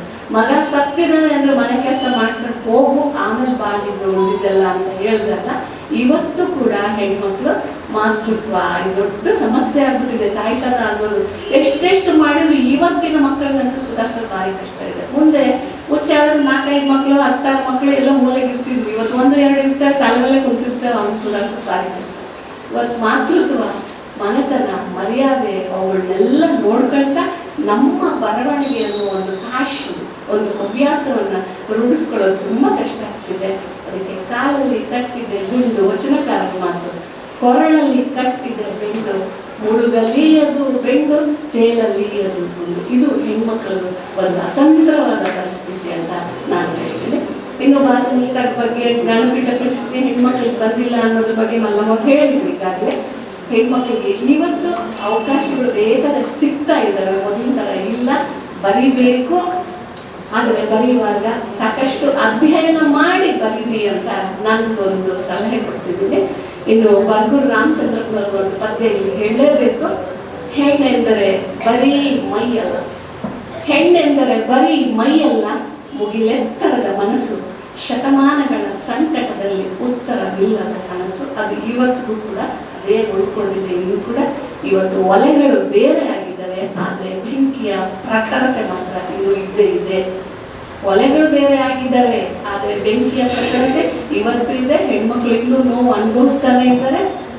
ಎಲ್ಲರ ಕಣ್ಣೀರು ಕೂಡ ಉಪ್ಪೆ ಅನ್ನೋದು ಸತ್ಯ. ಶ್ರೀಮಂತರ ಮನೆ ಕಣ್ಣೀರು ಬೇರೆ, ಬಡವ್ರ ಮನೆ ಕಣ್ಣೀರು ಬೇರೆ, ಎಲ್ಲರ ಮನೆಯ ಕಣ್ಣೀರು ಕೂಡ ಉಪ್ಪೆ ಅಂತಿದ್ದಾರೆ. ಇವತ್ತು 2 ಕೃತಿಗಳು ಬಿಡುಗಡೆ ಹಾಕಿದ್ದಾರೆ. ಅದರೊಳಗೆ ಒಂದು ವನಿತೆ, ಕತೆ, ಕವಿತೆ. ಈ ಪುಸ್ತಕವನ್ನು ತೆಗೆದ್ರೆ ಎಷ್ಟೆಷ್ಟು ಕಥೆಗಳು, ನೋವುಗಳು, ಸಂಕಟಗಳಿವೆಯೋ ಅವು ಹೊರಗೆ ಬರಬೇಕಾಗಿದೆ. ಇದನ್ನ ಸಾಹಿತ್ಯ ಪರಿಷತ್ನವರು ಸಂಧ್ಯಾ ರೆಡ್ಡಿ ಅವರು ಅಧ್ಯಕ್ಷರಾಗಿದ್ದಾಗ ಲೇಖ ಲೋಕ ಅಂತ ಒಂದು ಹಲವಾರು ಸಂಚಿಕೆಗಳ ಮೂಲಕ ಅವ್ರು ಮಾಡಿದ್ರು. ಬಹುಶಃ ಇಲ್ಲಿನ ಹೆಣ್ಮಕ್ಳು ಕೂಡ ಆ ಕೆಲಸ ಮಾಡ್ತಾರೆ ಅಂತ ನಾನು ಭಾವಿಸ್ಕೊಳ್ತೇನೆ. ತುಂಬ ಪ್ರೀತಿಯಿಂದ ನನ್ನನ್ನು ಕರೆದು ಮಾತನಾಡಲಿಕ್ಕೆ ಅವಕಾಶ ಮಾಡಿಕೊಟ್ಟಂತ ವಿಶೇಷವಾಗಿ ಮಲ್ಲಮ್ಮನವರು, ವೀಣಾ ಕೃಷ್ಣಮೂರ್ತಿ ಅವರು, ಶೈಲಜಾ ಅವರು, ನನಗೆ ಗೊತ್ತಿರೋರು ಇವರು ಮೂವರು. ಇವರ ಹೆಸರುಗಳನ್ನ ನಾನು ಮತ್ತೊಮ್ಮೆ ಸ್ಮರಿಸ್ತಾ ನನ್ನ ಮಾತುಗಳನ್ನು ಮುಗಿಸ್ತೇನೆ. ಸಂಪೂರ್ಣ ಮಾಹಿತಿನೇ ಕೊಟ್ಟಿದ್ದಾರೆ ಅಂತ ಹೇಳ್ತಾರೆ. ಅದೇ ರೀತಿ ನಮ್ಮ ಶೈಲಾ ಅವರು ಸಹ ಬರಹಗಾರ್ತಿಗಳ ಬಗ್ಗೆ, ಅವರ ಸಂವೇದನೆಗಳ ಬಗ್ಗೆ ತುಂಬ ಮನಮೋಹಕವಾಗಿ ಮಾತಾಡೋದು. ಇನ್ನೂ ಕೇಳಬೇಕು ಅಂತಿತ್ತು, ಆದರೆ ಸಮಯ ನಮಗೆ ಸಹಕಾರ ಕೊಡಲಿಲ್ಲ. ಹಾಗಾಗಿ ಅವರು ಇದು ಮಾಡಿದ್ರು. ಮುಂದಿನ ದಿನಗಳಲ್ಲಿ ಅವರಿಂದ ಮತ್ತಷ್ಟನ್ನು ನಿರೀಕ್ಷಿಸ್ತೇವೆ. ನಮ್ಮ ಈ ಸಮಾರಂಭದಲ್ಲಿ ಚುಟುಕಿಟಿ ಅಂತಲೇ ಪಟಾಕಿ ಪಕ್ಕಂತ ಹೇಗಿರುತ್ತೆ ಆ ಥರದಲ್ಲಿ ಮಾತಾಡೋದು ನಮ್ಮ ಗುಡಿಬಾಣ ಬಿಟ್ರಲ್ಲ ಅವರು ಮಂಜುಳಾ ಮೇಡಮ್ನವರು ಅವರದ್ದು ನೀವು ದಿನ ನೋಡ್ಬೋದು, ಒಂದಲ್ಲ ಒಂದು ಬರ್ತಾನೆ ಇರುತ್ತೆ. ಅದು ನಮ್ಮ ಚಿಟ್ಟಿರುತ್ತೆ, ಒಂದ್ಸಲ ನಮ್ಮ ಭಾವನೆಗಳನ್ನು ಕೆರಳಿಸ್ತಿರುತ್ತೆ, ಕೆಲವೊಂದು ಸಲ ನಮ್ಮ ತಪ್ಪುಗಳನ್ನು ಎತ್ತಿ ಹಿಡಿತಾ ಇರುತ್ತೆ. ಆ ಒಂದು ಗುಡಿಬಾಣದಲ್ಲಿ ನಾವು ಕಲಿಯೋದು ಸಾಕಷ್ಟು ಇರುತ್ತೆ. ಅದನ್ನು ಕಲ್ತ್ಕೊಂಡು ನಮ್ಮ ಬಾಳಲ್ಲಿ ಅಳವಡಿಸ್ಕೊಂಡ್ರೆ ಭಾಳ ಚೆನ್ನಾಗಿರುತ್ತೆ ಅಂತಲೇ ಅನಿಸ್ತು. ಅದೇ ರೀತಿ ನಮ್ಮ ನೆನೆಗೆ ಪಟಾಕಿ ಯಾವುದೂ ಇದರ ಹೂವಿನ ಅಂತಲ್ಲ, ಹೂವಿನ ಪಟಾಕಿ ಒಂಚೂರು ಬೆಂಕಿ ಹಾಕಿ ಸಾಕು, ಹೆಂಗೆ ಚಿಮ್ಮುತ್ತೆ ಅನ್ನೋದು ನಿಮಗೆಲ್ಲ ಗೊತ್ತಿದೆ. ಅಂತಹ ಮಾತುಗಳನ್ನು ನಮ್ಮ ಸೋದರಿ, ನನ್ನ ಸ್ನೇಹಿತೆ ಸುಮಧೇಶ್ ಒಬ್ಬರು ತುಂಬ ಚೆನ್ನಾಗಿ ಮಾತಾಡಿದರು. ಕವನಗಳನ್ನು ವಾಚನ ಮಾಡಲಿಕ್ಕೆ ಅವಕಾಶ ಮಾಡ್ಕೊಳ್ಳಿಕ್ಕೆ ಆಗಲಿಲ್ಲ. ಆ ನೋವು ನನಗಿದೆ. ಎಲ್ಲರಿಗೂ ಕೊಡಬೇಕಿತ್ತು ಅವಕಾಶ, ಆಗಲಿಲ್ಲ. ಕೆಲವರು ಕೊಟ್ಟವರು ಬರಲಿಲ್ಲ. ನಮ್ದು ಏನಿತ್ತಿಲ್ಲ, ಯಾರು ಮೊದಲು ಹೆಸರು ಬರ್ತಿರ್ತಾರೋ ಅವರಿಗಷ್ಟೇ ಒಂದು ಅವಕಾಶ ಕೊಡುವಂಥ ಇದನ್ನು ಮಾಡ್ಕೊಂಡಿದ್ವಿ. ಅದು ಏನು ವಿಶೇಷವಾಗಿ ಯುದ್ಧ ನಡೆಯೋ ಸಂದರ್ಭದಲ್ಲಿ ಸಿಂಧೂರ ದೇಶಭಕ್ತರ ಒಂದು ಪ್ರಜ್ಞೆಯಿಂದ ಒಂದು ಕವನವನ್ನು ತರಿಸ್ಕೊಂಡಿದ್ವಿ ನಾವು. ನೀವು ಕೊಟ್ಟರೆ ನಾವು ಅದನ್ನು ನೋಡ್ಬಿಟ್ಟು ಏನು ಮಾಡ್ತೀವಿ ಅಂತ. ಅದೇ ರೀತಿ ತುಂಬ ಜನ ಕೊಟ್ಟಿದ್ರು. ಹಾಗಾಗಿ ಅವರ ಹೆಸರನ್ನು ಮಾತ್ರ ನಾವಿಲ್ಲಿ ತಗೊಂಡಿದ್ದು. ದಯವಿಟ್ಟು ಯಾರು ಅನ್ಯತಾ ಭಾವಿಸಬೇಡಿ. ಮುಂದಿನ ದಿನಗಳಲ್ಲಿ ಖಂಡಿತವಾಗಿ ನಿಮಗೆ ಸಹಕಾರ ನಾವು ಕೊಡ್ತೀವಿ ಅಂತ ನಿಮ್ಮಲ್ಲಿ ಈ ಒಂದು ಕೊಡದೇ ಇರುವ ಬಗ್ಗೆ ನಾನು ವಿಷಾದ ವ್ಯಕ್ತಪಡಿಸ್ತಾ ಇದ್ದೀನಿ. ಅದೇ ರೀತಿ ವನಿತೆ ಕಥೆ ಕವಿತೆಯಲ್ಲಿ ನಮಗೆ ನಮ್ಮ ಲೇಖಕರು ತುಂಬ ಸಹಕಾರ ಕೊಟ್ಟಿದ್ದಾರೆ. ಅವರು ನಾವು ಹೇಳಿದಾಗೆ ಕಥೆ ಕವನಗಳನ್ನು ಕಳಿಸಿದ್ದಾರೆ. ಇಲ್ಲಿ ಕಥೆಗಳನ್ನು ಕೊಟ್ಟವರು ಹೊಸ ಮುಖಗಳು ಹೊಸದಾಗಿ ಅವರು ಬಂದು ಕತೆ ಕೊಟ್ಟಿದ್ದಾರೆ. ಪ್ರಥಮ ಕತೆ ಕೊಟ್ಟಾಗ ಅವರು, ನಾನು ಸಹ ಹಾಗೆ ಈಗ ನಾವೊಂದು ಚೌಕಟ್ಟು ಹಾಕೊಂಡಿದ್ವಿ, ಇಷ್ಟು ಜನ ಆಗ್ಬೇಕಂತ. ಆ ಒಂದು ಪರಿಮಿತಿ ಏನಾಯಿತು, ಕಡಿಮೆ ಆಯಿತು. ಹಾಗಾಗಿ ನಾನೇ ಕತೆ ಬರೀಬಾರ್ದು ಅನ್ನೋ ಒಂದು ಪ್ರಯೋಗದಲ್ಲಿ ನಾನು ಕತೆ ಬರ್ಕೊಟ್ಟೆ. ಅದು ಎಷ್ಟು ಮಟ್ಟಿಗೆ ಗೊತ್ತಿದೆ, ಚೆನ್ನಾಗಿದೆಯೋ ಅಥವಾ ಬಿಟ್ಟಿರೋ ನೀವು ಬಿಟ್ಟಿದ್ದೋ, ನೀವೆಲ್ಲ ಖಂಡಿತವಾಗಿ ನಮ್ಮ ಈ ಕೃತಿಯನ್ನು ಖಂಡಿತವಾಗಿ ಓದಿ ಮುಂದಿನ ದಿನಗಳಲ್ಲಿ ನಮಗೆ ಎಲ್ಲ ಸಹಕಾರವನ್ನು ಕೊಟ್ಟು ನಮ್ಮ ಸಾಹಿತ್ಯ ಕೃತಿಗಳನ್ನು ಹೊರತರುವಲ್ಲಿ ನಿಮ್ಮ ಪಾತ್ರವಿರಲಿ ಅಂತ ಆಶಿಸ್ತೇನೆ. ಯಾಕೆಂದರೆ ಅವರು ನಮಗೆ ಎಷ್ಟು ಬೆಂಬಲ ಕೊಟ್ಟಿದ್ದಾರೆ ಅಂದರೆ, ಹೇಳ್ತಾರೆ ಅವರು, ನೀವು ನಮ್ಮ ಅಂಗಸಂಸ್ಥೆ, ಇದಕ್ಕಿಂತ ನಮಗೇನು ಹೆಚ್ಚು ಬೇಕು? ಇದೊಂದು ದೊಡ್ಡ ವಿಚಾರ ಅಲ್ಲ ನಮಗೆ. ನಮ್ಮನ್ನು ಆ ರೀತಿಯಲ್ಲಿ ಕಂಡವರಿಗೆ ನಾನು ಎಂದೂ ಕೃತಜ್ಞತೆ ಆಗಿರ್ತೇನೆ. ಅವರ ಬಗ್ಗೆ ವಾಮನಮೂರ್ತಿ ಶ್ರೀ ವಾಮದೇವಪ್ಪನವರು ಶ್ರೀಮತಿ ಗಂಗಮ್ಮ ಶ್ರೀ ಬಸಪ್ಪನವರ ಸತ್ಪುತ್ರರು. ಸರಳ ಸಜ್ಜನಿಕೆಯ ಧೀಮಂತ ವ್ಯಕ್ತಿ ಇವರು. ಕನ್ನಡ ಸಾರಸತ್ವಲೋಕದ ಮಹಾಶಕ್ತಿ ಇವರು. ಕನ್ನಡವೇ ನನ್ನುಸಿರು ಎಂದಿಗೂ ಹಸಿರೆಂದವರು. ಕನ್ನಡದ ನುಡಿ ವಾಗ್ಝರಿಯಲ್ಲಿ ಶಾರದೆಯ ಪುತ್ರರು. ಕನ್ನಡ ಭಾಷೆಯ ಅಪಟಪಟ ಅಭಿಮಾನಿ ಇವರು. ಕನ್ನಡ ಭಾಷೆಯ ಸೇವೆಗಾಗಿ ಕಂಕಣವನ್ನು ತೊಟ್ಟವರು. ಶಿಕ್ಷಣ ಕ್ಷೇತ್ರದಲ್ಲಿ ಮಹಾನ್ ಶಿಕ್ಷಕರಾಗಿ ಇವರು. ಬೋಧನೆಯಲ್ಲಿ ಪ್ರಾವೀಣ್ಯ ಜನಾನುರಾಗಿದರು. ಕ್ರಿಯಾಶೀಲ ವ್ಯಕ್ತಿತ್ವದಲ್ಲಿ ನಿಷ್ಠಾಸರದಾರರಾಗಿದ್ದರು. ಸೃಜನಶೀಲ ಸಮರ್ಥ ಕನ್ನಡದ ಕಟ್ಟಾಳುವಾಗಿದ್ದರು. ಕರುನಾಡಿನ ಕನ್ನಡದ ಅಮೃತ ಪುರುಷರಿವರು. ನಡೆ ನುಡಿಯಲ್ಲಿ ಹರ್ಷವನವರು ಹರಡಿದರು. ಹಗಲಿರುಳು ಮಾಡುತ್ತಿದ್ದರು ಕನ್ನಡದ ಗಾಯಕ. ಕನ್ನಡ ಸಾಹಿತ್ಯ ಪರಿಷತ್ತಿನ ನಮ್ಮ ಮೇರು ನಾಯಕ. ಇಂದು ಅವರ ಅಮೃತ ದಿನದಲ್ಲಿ ಅವರು ಜೀವನ ಸಾರ್ಥಕತೆಯಲ್ಲಿ ತುಂಬಿರುವುದು ಕನ್ನಡ ಅಭಿಮಾನಿಗಳಿಗೆಂದು ಇದು ಬಹು ಸಂಭ್ರಮವು. ಶತಾಯುಷಿಗಳಾಗಿರೆಂದು ನಮ್ಮೆಲ್ಲರ ಶುಭಾಶಯವು. ಏಕೆಂದರೆ ನಾವು ಏನಾದ್ರು ಅವ್ರ ಬಗ್ಗೆ ಮಾತಾಡೋದ್ರೆ ನಮ್ಮ ಟೈಮ್ ಸಾಲಲ್ಲ. ಸೊ ನಾನು ಏನು ಮಾಡಿದೆ, ಒಂದು ಸಣ್ಣ ಕವನ ರೂಪದಲ್ಲಿ ನನಗೆ ತಿಳಿದ ಮಟ್ಟಿಗೆ ಅದನ್ನು ತುಂಬ ಒಂದು ಪ್ರಯತ್ನ ಮಾಡಿಕೊಟ್ಟೆ ಅಷ್ಟೇ. ಅವರು ಇವತ್ತು ನಮಗೆ ಸದಾ ಬೆಂಬಲಿಗರಾಗಿ ನಮ್ಮನ್ನು ಹುರಿದುಂಬಿಸ್ತಾ ನಾನೇನಾದ್ರು ಈ ಸ್ಟೇಜಲ್ಲಿ ನಿಂತಿರ್ಬೇಕಾದ್ರೆ, ನಾನು ಬಂದ ಹೊಸದರಲ್ಲಿ ದಾವಣಗೆರೆಗೆ ಅವರ ತಾಲೂಕು ಅಧ್ಯಕ್ಷರಾಗಿದ್ದವರು. ಅವರು ಕೊಟ್ಟ ಬೆಂಬಲ ಪ್ರೋತ್ಸಾಹ ನನ್ನ ಈ ಇಂದಿನ ದಿನದ ಈ ನಿಲುವಿಗೆ ಕಾರಣ ಅಂತ ನಾನು ಭಾವಿಸ್ತೀನಿ. ಅವರಿಗೆ ನಾನು ಹೃನ್ಮನದ ಧನ್ಯವಾದಗಳನ್ನು ಅರ್ಪಿಸ್ತೇನೆ. ಅದೇ ರೀತಿಯಲ್ಲಿ ನಮ್ಮ ಶೈಲಾ ಅವರು ಸಹ ತುಂಬ ಚೆನ್ನಾಗಿ ನಮಗೆ ಮಾಹಿತಿ ಕೊಟ್ಟರು. ಮಹಿಳೆಯರ ಬಗ್ಗೆ ಹಿಂದೆ ಹೇಗೆ ಯಾವ ರೀತಿಯಲ್ಲಿ ಅವ್ರಿಗೆ ಸಂಕಟ ಪಡ್ತಿದ್ರು, ಎಲ್ಲಿ ಅವ್ರಿಗೆ ತೊಂದರೆ ಆಗ್ತಿತ್ತು, ಮಹಿಳೆ ಮನೆಯಿಂದ ಹೊರಗಡೆ ಹೋಗೋದೇ ಕಷ್ಟಪಟ್ಟಿದ್ರು. ಅವಾಗ ನನಗಂತೂ ಇವರು ಅದಕ್ಕಾಗಿ ಒಂದು ಕಾವ್ಯನಾಮ ಇಟ್ಕೊಂಡು ಅವರು ಕವನ ಲೇಖನಗಳನ್ನು ಬರೀತಾ ಇದ್ರು ಏನೋ. ಹೆಣ್ಣು ಮಕ್ಕಳಿಗೆ ಅಲ್ಲಿ ಅವರಿಗೆ ಗಂಡನ ಮನೆಯ ಸಹಕಾರ ಸಿಗದ ಕಾರಣ ಇವರು ಕಾವ್ಯನಾಮದ ರೂಪದಲ್ಲಿ ಇಟ್ಕೊಂಡು ಬರೀತಿದ್ರೇನೋ ಅಂತ ಒಂದು ಭಾವನೆ ಮೂಡ್ತು. ಅವರಿಗೂ ಸಹ ಅಚ್ಯುತಾನಂದರ ವಾಗ್ಮಿ ಅವರು ನಮ್ಮೊಡನೆ ಹಿಂದೆ ಇರುವುದು ನಮ್ಮ ಭಾಗ್ಯ ಎಂದು ನನ್ನ ಅನಿಸಿಕೆ. ಅವರಿಗೂ ಸಹ ನನ್ನ ವೈಯಕ್ತಿಕ ಮತ್ತು ನಮ್ಮ ಸಂಘದ ಎಲ್ಲ ಸದಸ್ಯರ ಪರವಾಗಿ ಹೃನ್ಮನದ ಧನ್ಯವಾದಗಳನ್ನು ಈ ಸಂದರ್ಭದಲ್ಲಿ ತಿಳಿಸ ಬಯಸ್ತೇನೆ. ಅದೇ ರೀತಿ ನಮ್ಮ ತಾಲೂಕು ಪರಿಷತ್ತಿನ ಅಧ್ಯಕ್ಷರಾದ ಶ್ರೀಮತಿ ಸುಮತಿ ದೇವಪ್ಪ, ಈಗೆಲ್ಲ ನೀವೆಲ್ಲ ಕೇಳಿದ್ರಿ ಅವ್ರ ಬಗ್ಗೆ. ಅವರು ಮಾತಿನಿದ್ರೆ 1 ಗಂಟೆ 4 ಗಂಟೆ ಅಂದ್ಕೊಂಡು ಮಾತಾಡ್ತಾನೆ ಇರ್ತಾರೆ. ಆದರೆ ಸಮಯ ಸಂದರ್ಭದ ಅರಿವು ಅವ್ರಿಗೆ ತುಂಬ ಇರೋದ್ರಿಂದ ಇವತ್ತು ತೀರ್ಥವಾಗಿ ಮಾಡಿದರು. ತುಂಬ ಸಹೃದಯಿ, ಒಳ್ಳೆ ಎಲ್ಲರಿಗೂ ಬೆಂಬಲ ಕೊಟ್ಕೊಂಡು ಹೋಗ್ತಾರೆ. ನಾನು ಕಮಿಟಿಗೆ ಅವ್ರ ಜೊತೆ ಕೆಲಸ ಮಾಡುವಾಗ ನನ್ನಲ್ಲಿ ಬಂದಿದ್ದು. ಅವರ ಜೊತೆಗಿದ್ರೆ ನಮಗೇನೋ ಒಂದು ಬಲ ಬಂದಂಗಾಗುತ್ತೆ, ಆನೆಬಲ ಅಂತಾರಲ್ಲ ಆ ಥರ. ಸುಮ್ಮನೆ ಅದೇನು ತೊಂದರೆ ಆಗಲ್ಲ ರೀತಿ ನಾವು ನಡ್ಕೊಂಡು ಹೋಗ್ತೀವಿ. ಅದೇ ರೀತಿ ಅವರು ಕಾರ್ಯನಿರ್ವಹಣೆಯಲ್ಲೂ ಸಹ ಎತ್ತಿದ ಕೈ. ಒಬ್ಬ ಹೆಣ್ಣು ಮಗಳಾಗಿ ತಾಲೂಕು ಸಾಹಿತ್ಯ ಪರಿಷತ್ತಿನ ಅಧ್ಯಕ್ಷರಾಗಿ ಅವರ ಕಾರ್ಯಚಟುವಟಿಕೆಗಳನ್ನು ಕಂಡು ನನಗೆ ತುಂಬ ಅಭಿಮಾನನೂ ಮೂಡುತ್ತೆ ಅವ್ರ ಬಗ್ಗೆ. ಅದೇ ರೀತಿ ಹೌದಾ ಈ ಥರ ಇರ್ಲಿಕ್ಕೆ ಸಾಧ್ಯ, ನನ್ನಂತೂ ಖಂಡಿತ ಸಾಧ್ಯ ಇಲ್ಲ ಅಂತಲೂ ಅನಿಸುತ್ತೆ. ಅಷ್ಟು ಒಂದು ಜವಾಬ್ದಾರಿಯುತವಾಗಿ ಕಾರ್ಯನಿರ್ವಹಿಸಿದ್ದಾರೆ. ತಾಲೂಕು ಸಮ್ಮೇಳನಗಳನ್ನು ನಡೆಸಿದ ಕೀರ್ತಿ ಸಹ ಅವರದು. ಮುಂದಿನ ದಿನಗಳಲ್ಲಿ ಅವರು ಇನ್ನಷ್ಟು ಬೆಳೆದು ನಮಗೆ ಒಂದು ಮಾರ್ಗದರ್ಶನಕಾರಾಗಿ ಗುರುತಿಸಿಕೊಳ್ಳುವಲ್ಲಿ ಅವರ ಹೆಜ್ಜೆ ಎಲ್ಲಿ ಅಂತ ನಾನು ಅಭಿಪ್ರಾಯಪಟ್ಟು ಅವರಿಗೂ ಸಹ ನನ್ನ ಈ ಒಂದು ಕಾರ್ಯಕ್ರಮಕ್ಕೆ ಬಂದು ನಮ್ಮೊಡನೆ ಸಮಯ ಕಳೆದಿದ್ದಕ್ಕಾಗಿ ಅವರಿಗೂ ಕೃತಜ್ಞಪೂರ್ವಕ ಧನ್ಯವಾದಗಳನ್ನು ಈ ಸಮಯದಲ್ಲಿ ಹೇಳ್ತೇನೆ. ಅವ್ರ ಮಾತುಗಳನ್ನು ನೀವುಗೆಲ್ಲ ಅರ್ಥನೆ ಮಾಡಿಕೊಂಡು ಅಷ್ಟು ಸರಳವಾಗಿ, ಎಷ್ಟೋ ಒಂದು ತಮಾಷೆಯಾಗಿ, ಯಾವ ವೈಭವೀಕರಣ ಇಲ್ಲದೆ ಏನು ನಡೀತಾ ಇದೆ ಪ್ರಸ್ತುತ ಸಮಯದಲ್ಲಿ ಅದನ್ನು ಅವರು ಬಿಂಬಿಸಿದ್ದಾರೆ. ಅದೇ ರೀತಿ ಮಂಜುಳಮ್ಮ ಜಪ್ಪನವರು ಅದೇ ದಿಕ್ಕಿನಲ್ಲಿ ಹೋಗ್ತಾರೆ.